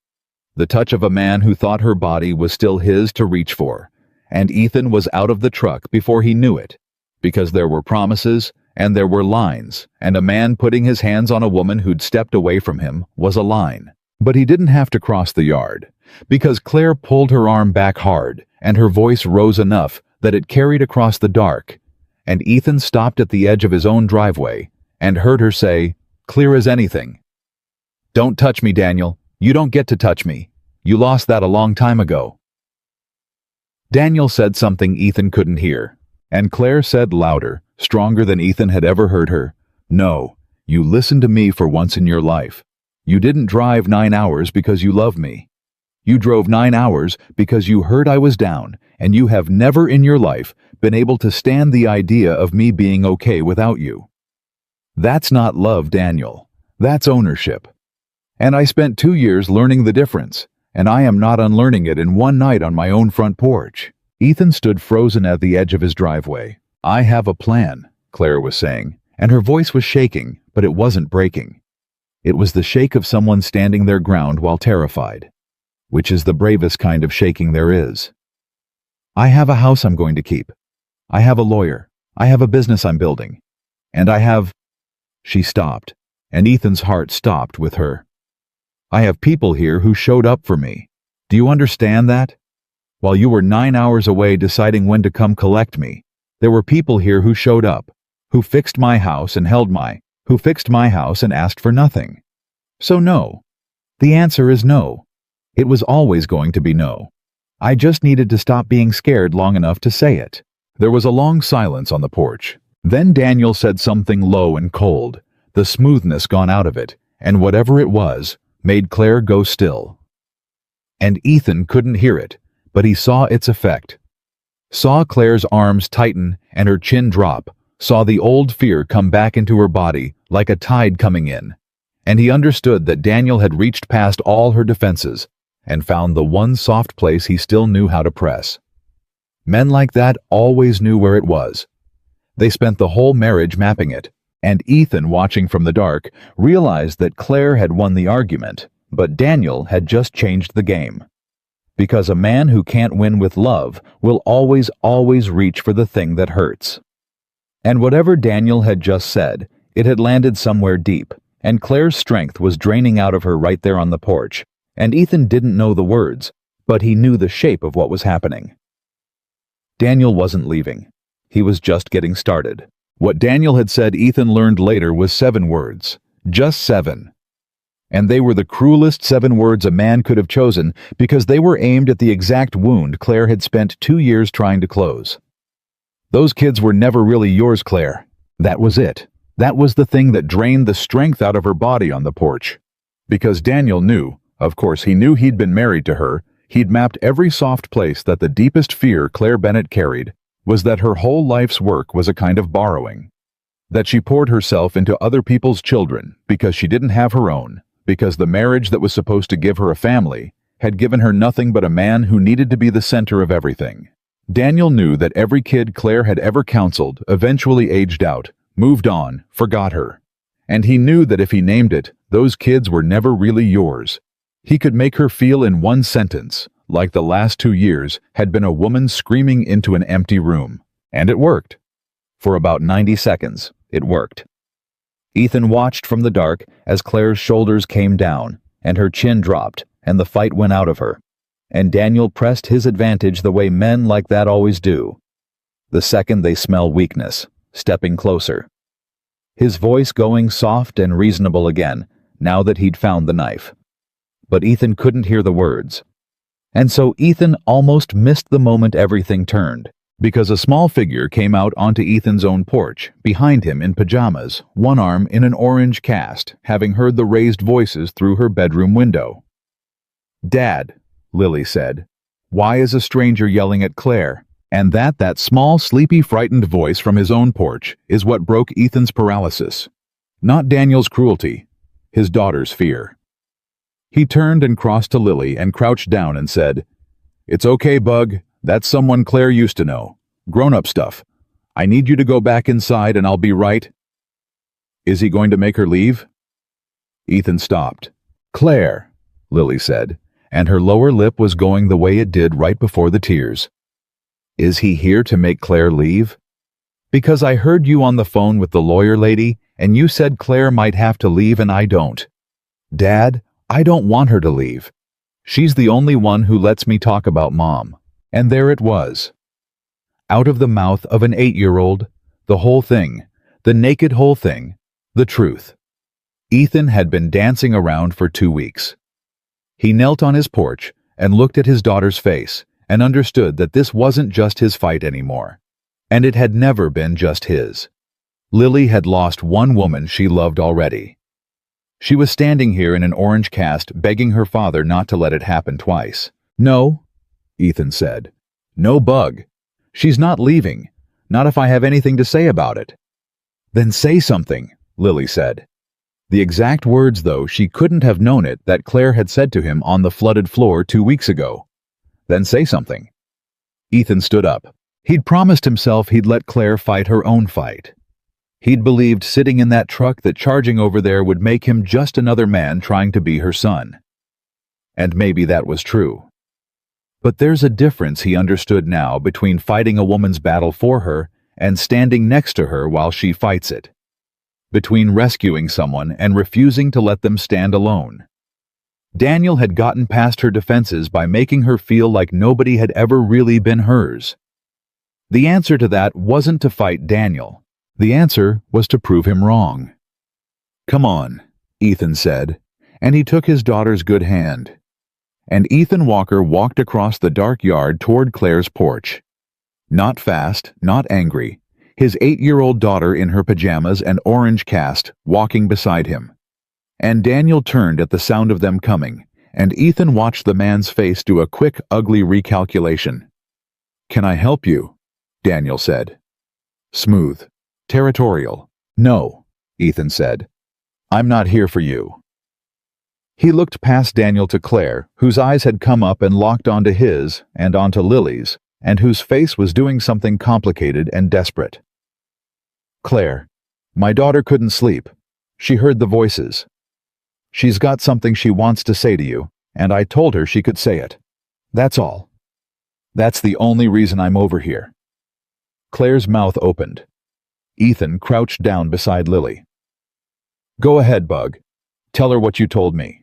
And Lily, 8 years old, terrified, one arm in a cast, looked up at the woman she'd decided weeks ago was hers and said, "I don't want you to leave. You're the only grown-up who lets me talk about my mom. Everybody else gets sad and changes the subject, but you just listen. And I already lost one person, and I don't want to lose you too." Her voice wobbled. "And I know I'm just a kid and this is grown-up stuff. But you told me the day the water came in that I didn't break your house. I introduced you to your neighbors. So I'm introducing you again. This is my dad. And we love you. And you don't have to go anywhere if you don't want to." Nobody said anything. Daniel looked for the first time genuinely thrown because whatever move he'd been prepared to counter, it wasn't this. You can't argue with an 8-year-old in an orange cast. There's no play for it. A man who wins by finding the knife has no answer at all for a child saying "we love you" on a dark porch. And Claire.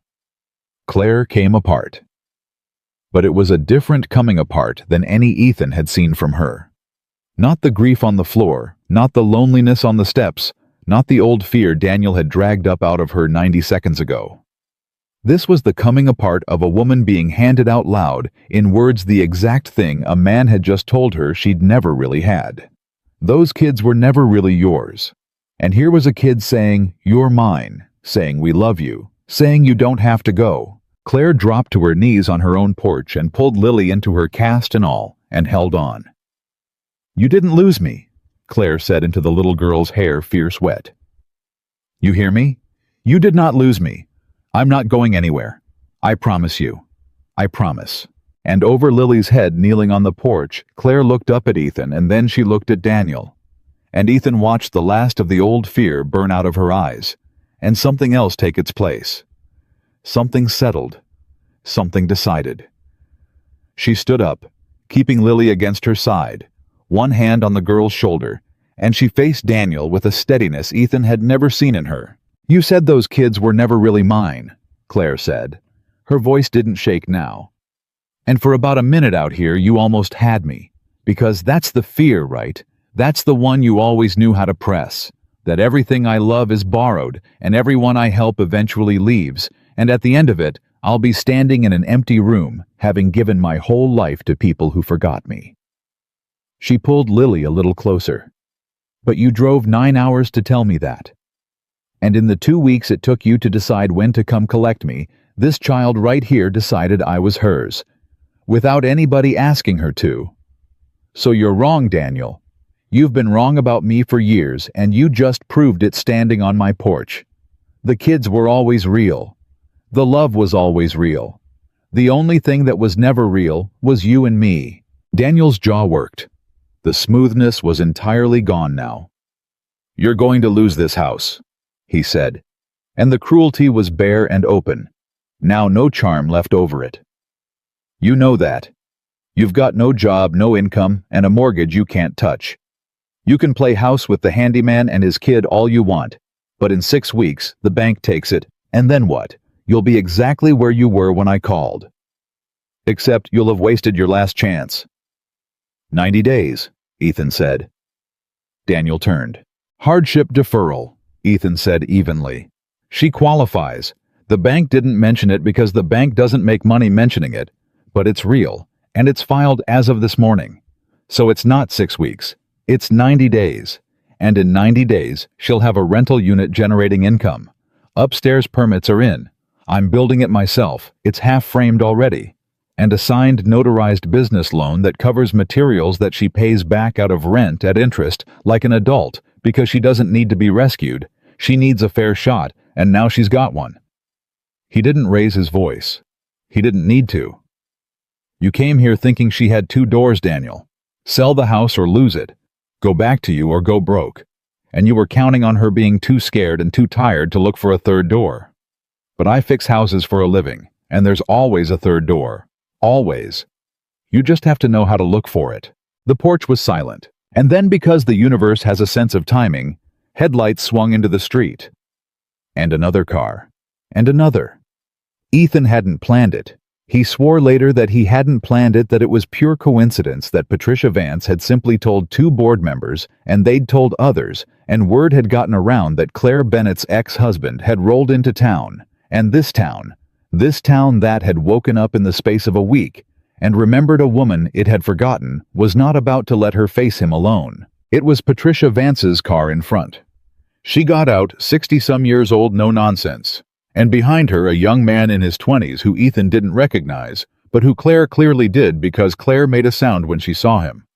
And behind that, 2 more cars' parents from Lincoln Elementary, and behind that, a woman with a teenage daughter, and the daughter was looking at Claire the way you look at someone who once saved your life. "Claire Bennett," Patricia Vance said, walking up the path like she owned it. "I hope we're not interrupting." Claire couldn't speak. The young man in his 20s stepped forward. "You probably don't recognize me," he said to Claire. "I was 14.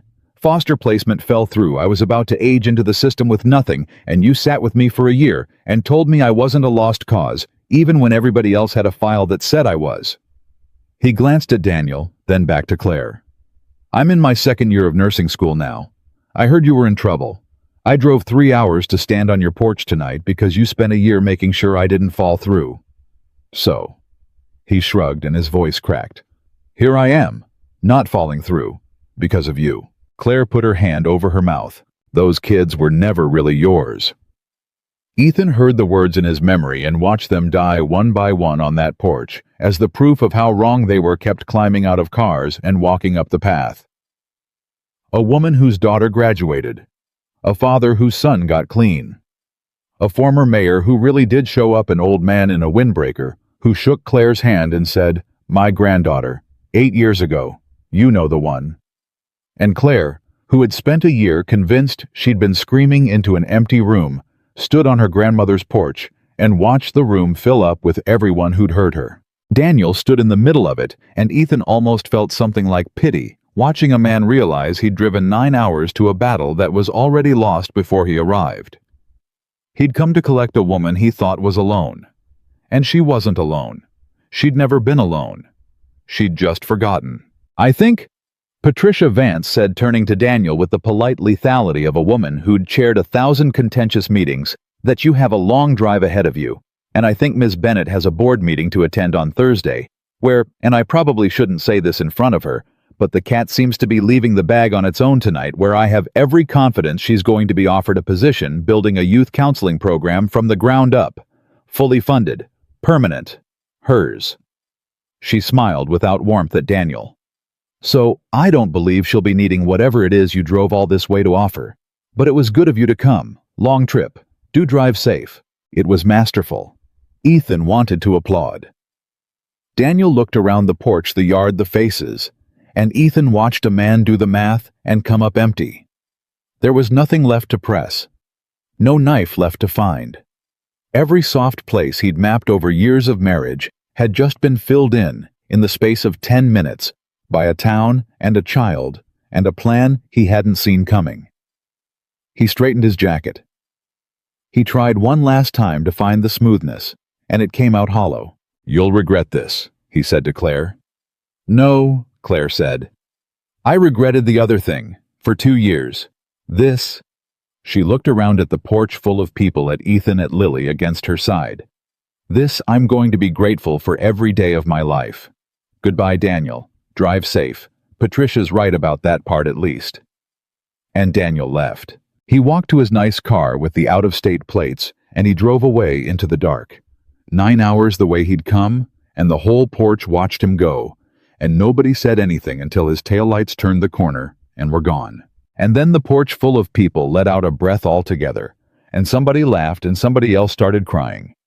And the young man from nursing school hugged Claire, and the former mayor clapped Ethan on the shoulder and said, "Good man."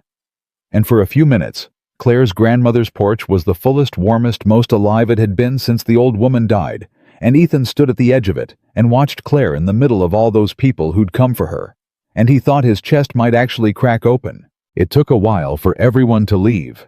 Patricia was the last, and before she went, she took Claire's hands and said quietly, "Thursday, 7 o'clock. But between us, dear, it's a formality. The vote's already there. I just wanted you to have it in a room in front of witnesses, so you could never talk yourself out of believing it." She glanced at Ethan. "That man over there knocked on half the doors in this town for you and never told you he was doing it.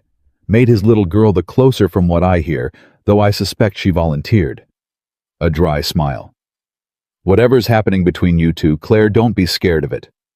I've been on this earth 68 years, and I can count on one hand the number of men who do what he did and ask for nothing. Don't waste it being afraid." Then she was gone too, and it was just the three of them on the porch. Ethan and Claire and Lily, who was fading fast now, the adrenaline wearing off, leaning heavy against Claire's side. "I should get her to bed," Ethan said. "I know." Neither of them moved. "You knocked on half the doors in this town?" Claire said. "Patricia talks too much." "You did that, for me, and you didn't tell me." "I didn't want to give you a hope," Ethan said. "I wanted to give you a thing. There's a difference. You get a person's hopes up, and it doesn't pan out. You've just made everything worse. I didn't want to hand you a maybe. I wanted to hand you a room full of people who love you, and a job and a house you get to keep. So I waited until it was real." He shrugged, uncomfortable under her eyes. "It got real faster than I thought." Daniel showing up moved everybody's timeline. Claire was quiet for a moment. Lily was nearly asleep against her. "When you told Patricia Vance what your stake was," Claire said slowly, "on the phone, whatever you said to her, she looked at you tonight like she already knew the whole thing. What did you tell her, Ethan?" Ethan's throat went dry, because here it was. The thing he hadn't said out loud to Claire yet. He'd said it to a stranger on the phone in a half-built room, easy as anything. I'm in love with her, and she doesn't fully know it yet, but he hadn't said it to Claire. He'd shown it. He'd shown it in fences and freeze-dried documents and hardship deferrals and 30 knocked doors. But he hadn't said it. 2 years of a locked room, and even now, with the fortress rubble, with a town on his side, with the woman standing right in front of him, holding his sleeping daughter. The words caught behind his teeth like they always had. "Ethan," Claire said softly, "what did you tell her?" And Ethan Walker, 38 years old, who said what he'd do and did what he said, who'd spent 2 years too scared to want a single thing, looked at Claire Bennett over the head of his sleeping daughter, and finally said the thing out loud. "I told her I'm in love with you," he said. "That's my stake. That's what I told her. I've been in love with you since about the second week since the pie and the note telling me to stop being nice, and I've shown it every way I know how, because saying it terrified me because the last time I loved someone she left, and it took me 2 years to stand back up, and I promised myself I'd never do it again. And then a hose jumped a fence." His voice was rough, barely holding. "I know it's fast. I know it's 2 weeks or 3 now, I've lost count. And I'm not asking you for anything. You just got your whole life back tonight, and the last thing you need is a man asking you to promise him something. But you asked what I told her, and I'm done keeping true things in my pocket around you. So there it is. I love you, Claire. I have for a while." Claire didn't say anything for a moment, and Ethan in the silence felt every old fear crawl back up his spine, felt 2 years of certainty that good things get taken away, rise up and whisper. "See, this is where she says it's too fast. This is where the good thing ends." Claire shifted Lily's weight gently, freeing one arm, and reached out and put her hand against the side of Ethan's face. "You want to know the truth?" she said. "The whole embarrassing truth." Her eyes were wet, but she was smiling that smile, the one from the flooded floor. "I fell first. I fell the day you got down on your knees in the flood and started saving my papers before you even knew my name. I've just been better at hiding it than you, because I've had more practice hiding things." Her thumb moved against his cheek. "I was so scared, Ethan. I was so scared this was another thing that would get taken away. And then tonight, I watched an 8-year-old tell a grown man to leave because she wasn't losing me too. And I watched you fill my porch with a whole town. And I realized I've been living exactly the way you have braced for the loss, protecting myself from the good thing by refusing to fully have it." She laughed wet. "We're the same broken person, you and me, braced for the same loss. And I'm so tired of being braced, Ethan. I don't want to spend another day of my life braced against something good." "Then don't," Ethan said. "I love you too," Claire said. "For the record, since the flood, I love you too." And Ethan Walker kissed her on her grandmother's porch, careful of the sleeping 8-year-old between them. And it was not a surprise, and it was not something taken away. And for the first time in 2 years, he understood that not every good thing is a thing you're about to lose. Some good things you get to keep. Lily stirred against them both.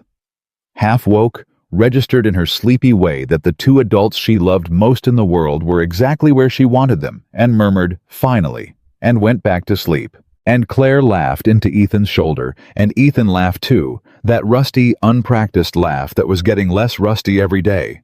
And the 3 of them stood on the porch in the dark, and the street was quiet, and every car full of people who loved her had gone home.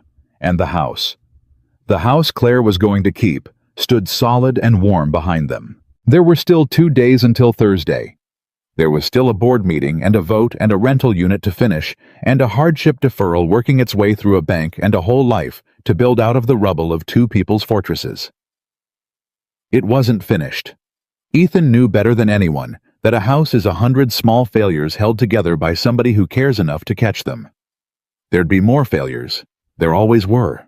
But standing on that porch with the woman he loved in his arms and his daughter asleep between them and a town behind them that had remembered how to show up. Ethan Walker understood that he finally had the one thing his careful, predictable, locked-down life had been missing. He had someone to catch them with. Thursday came faster than either of them was ready for. Ethan spent the 2 days between finishing the rental unit and pretending he wasn't nervous, which fooled no one, least of all Lily, who kept catching him staring at nothing with a paintbrush going dry in his hand. "You're doing the fixing something big face again," she told him Wednesday night, and he said, "It's a fixing something big kind of weak bug." And she nodded like that was the most reasonable thing in the world and went back to decorating her orange cast with marker flowers. Claire spent the 2 days terrified in a different direction. Ethan found her Wednesday afternoon standing in the middle of the half-finished rental unit, and she wasn't looking at the drywall or the new kitchenette. She was just standing there. "You okay?" he asked. "What if I get in that room tomorrow?" Claire said, "and I can't do it? What if I stand up in front of that board and Daniel's voice is still in my head, telling me the kids were never really mine, and I freeze and I talk myself out of it? I've done it before, Ethan. I've talked myself out of good things my whole life. It's the thing I'm best at." Ethan set down his tools. "You won't. You don't know that." "I do, actually." He crossed the room to her. "Because you're not walking into that room alone. You've got a whole town coming. And you've got a lawyer who thinks you're a sound investment. And you've got a kid who told a grown man to leave her porch. And you've got me." He took her hands. "The only reason a person talks themselves out of a good thing is that there's nobody in the room reminding them they deserve it. Tomorrow that room is going to be full of people reminding you. You couldn't talk yourself out of it if you tried." Claire looked at him for a long moment. "When did you get good at this?" "At what, Weed? Words. You were terrible at words when I met you. You said everything in fences and freeze-dried paper.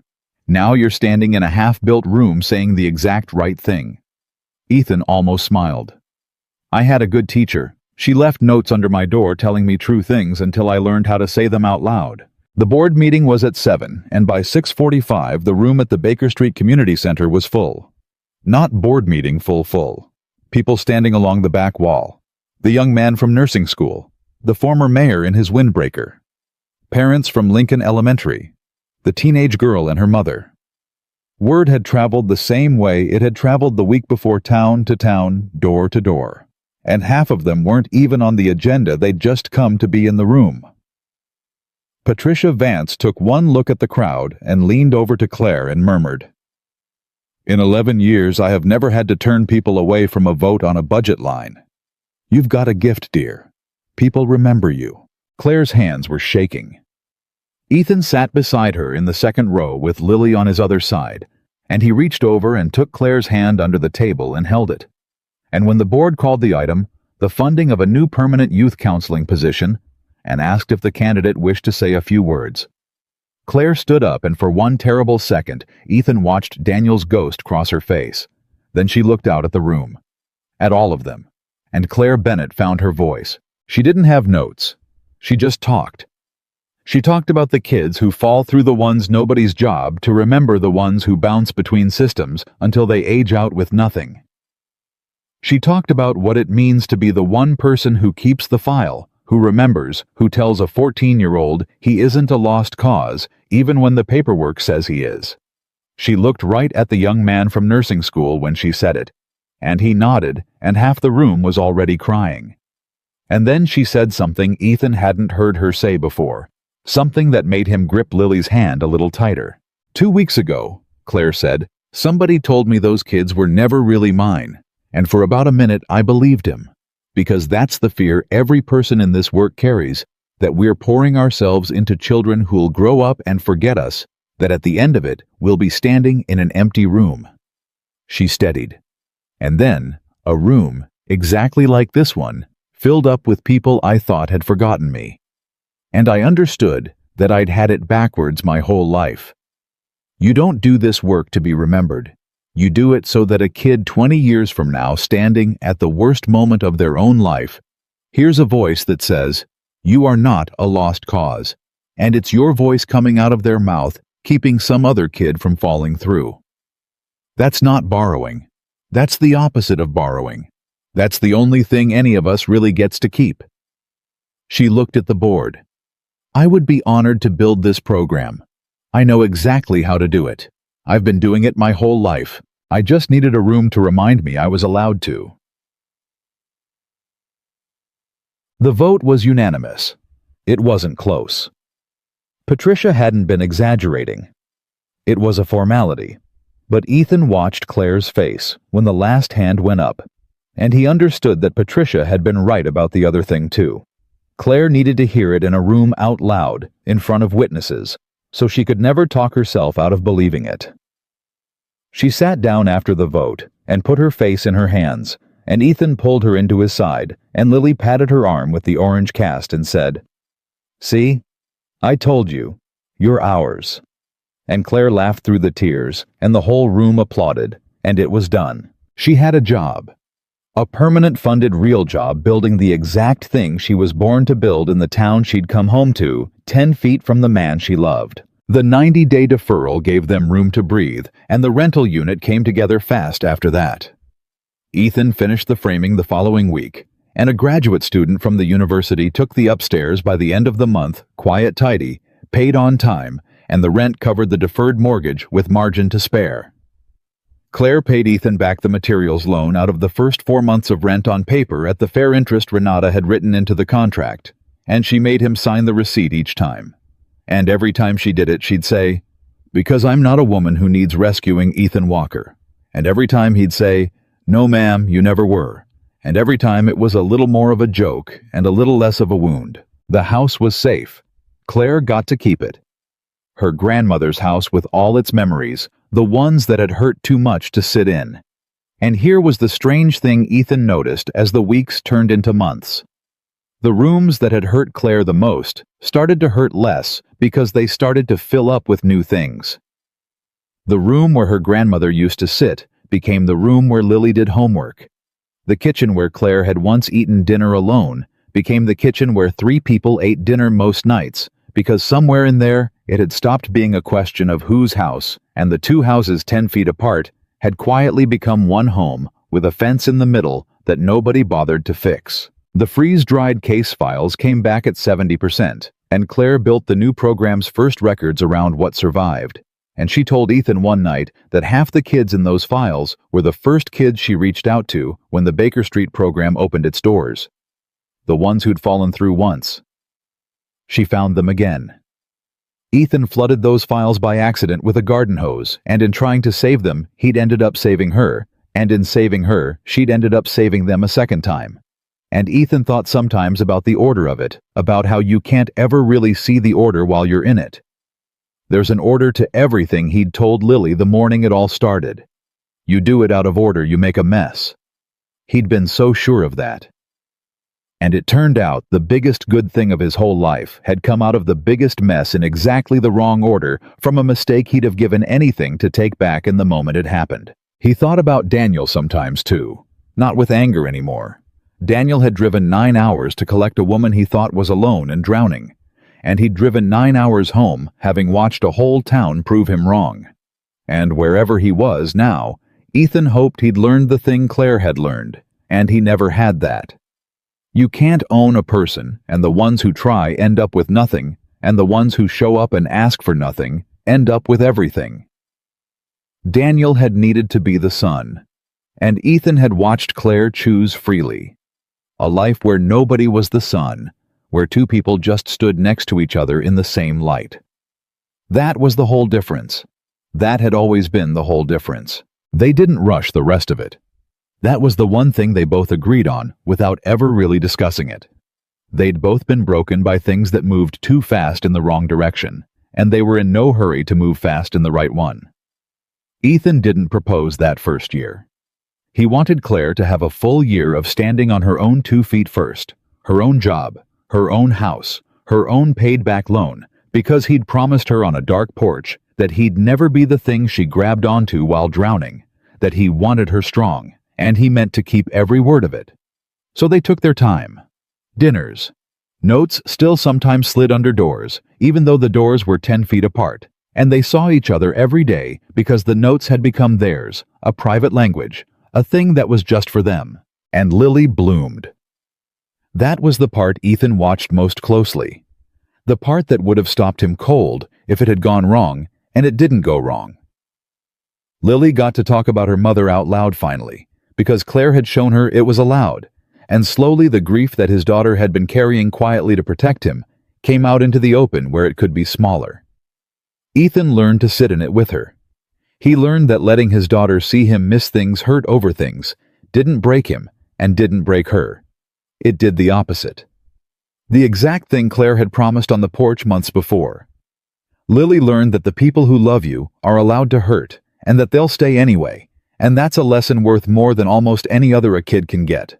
The cast came off Lily's wrist in 6 weeks, orange marker flowers and all, and she asked to keep it, and Ethan let her, and it sat on her shelf next to a dried marigold from the very first flower bed, the one that had started all of it. It was almost exactly a year later that Ethan finally did it. He didn't make it a big production. That wasn't either of them. He waited until a Saturday morning, the same kind of Saturday it had all begun on, and he asked Claire to come out to the backyard that didn't look sad anymore, that was covered in flowers, now marigolds and impatiens, and a dozen other things Lily had picked over the year.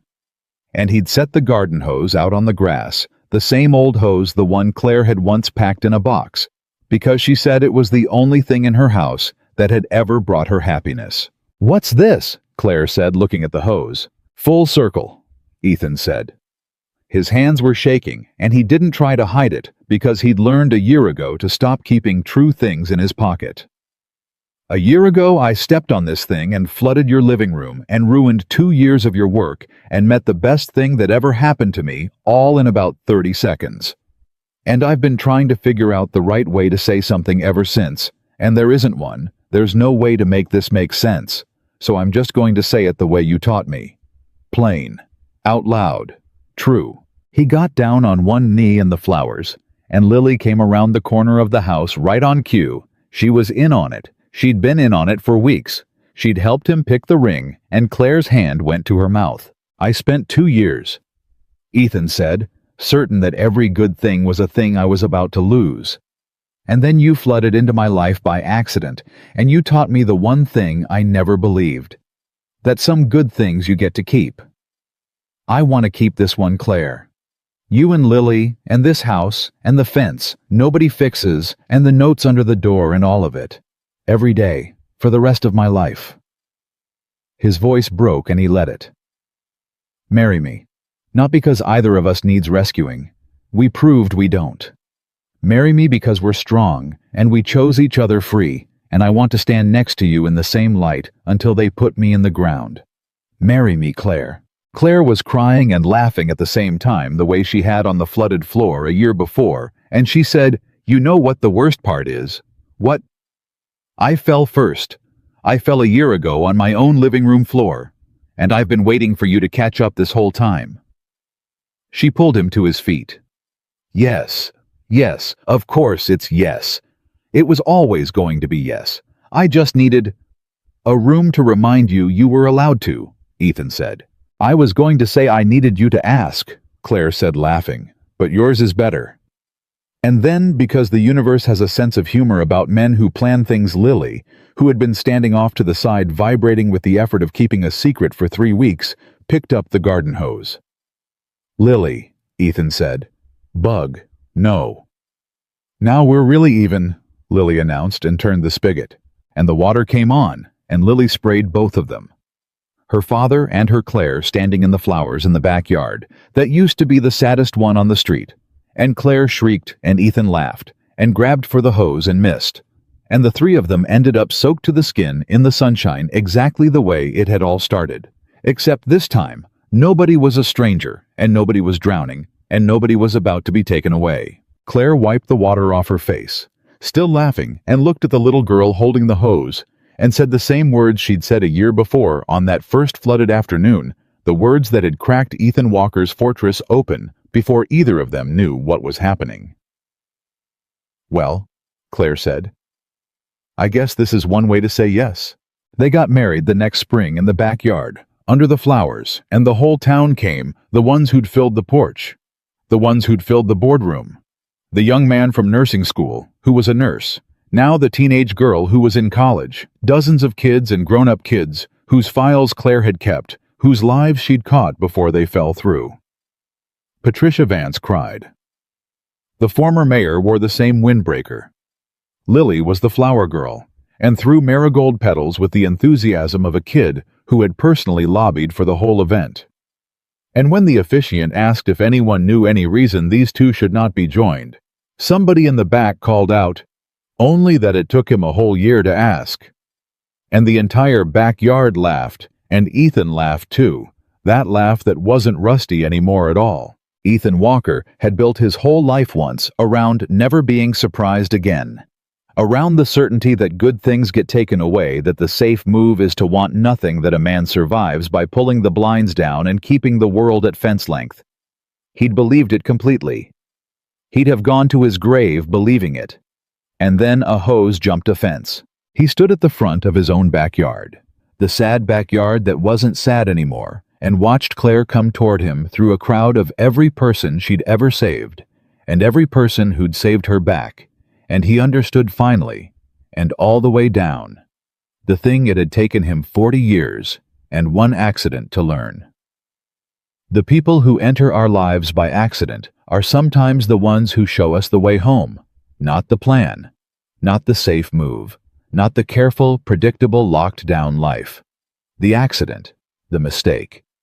The 30 seconds of water through an open window that you'd give anything to take back and would never, ever trade. Claire reached him and took his hands, and they were both a little wet-eyed, and Lily stood between them, because that was the only place she'd ever agreed to stand. And Ethan Walker looked at the family that a garden hose had built, and knew one thing for certain, the way he knew the way a house holds itself up.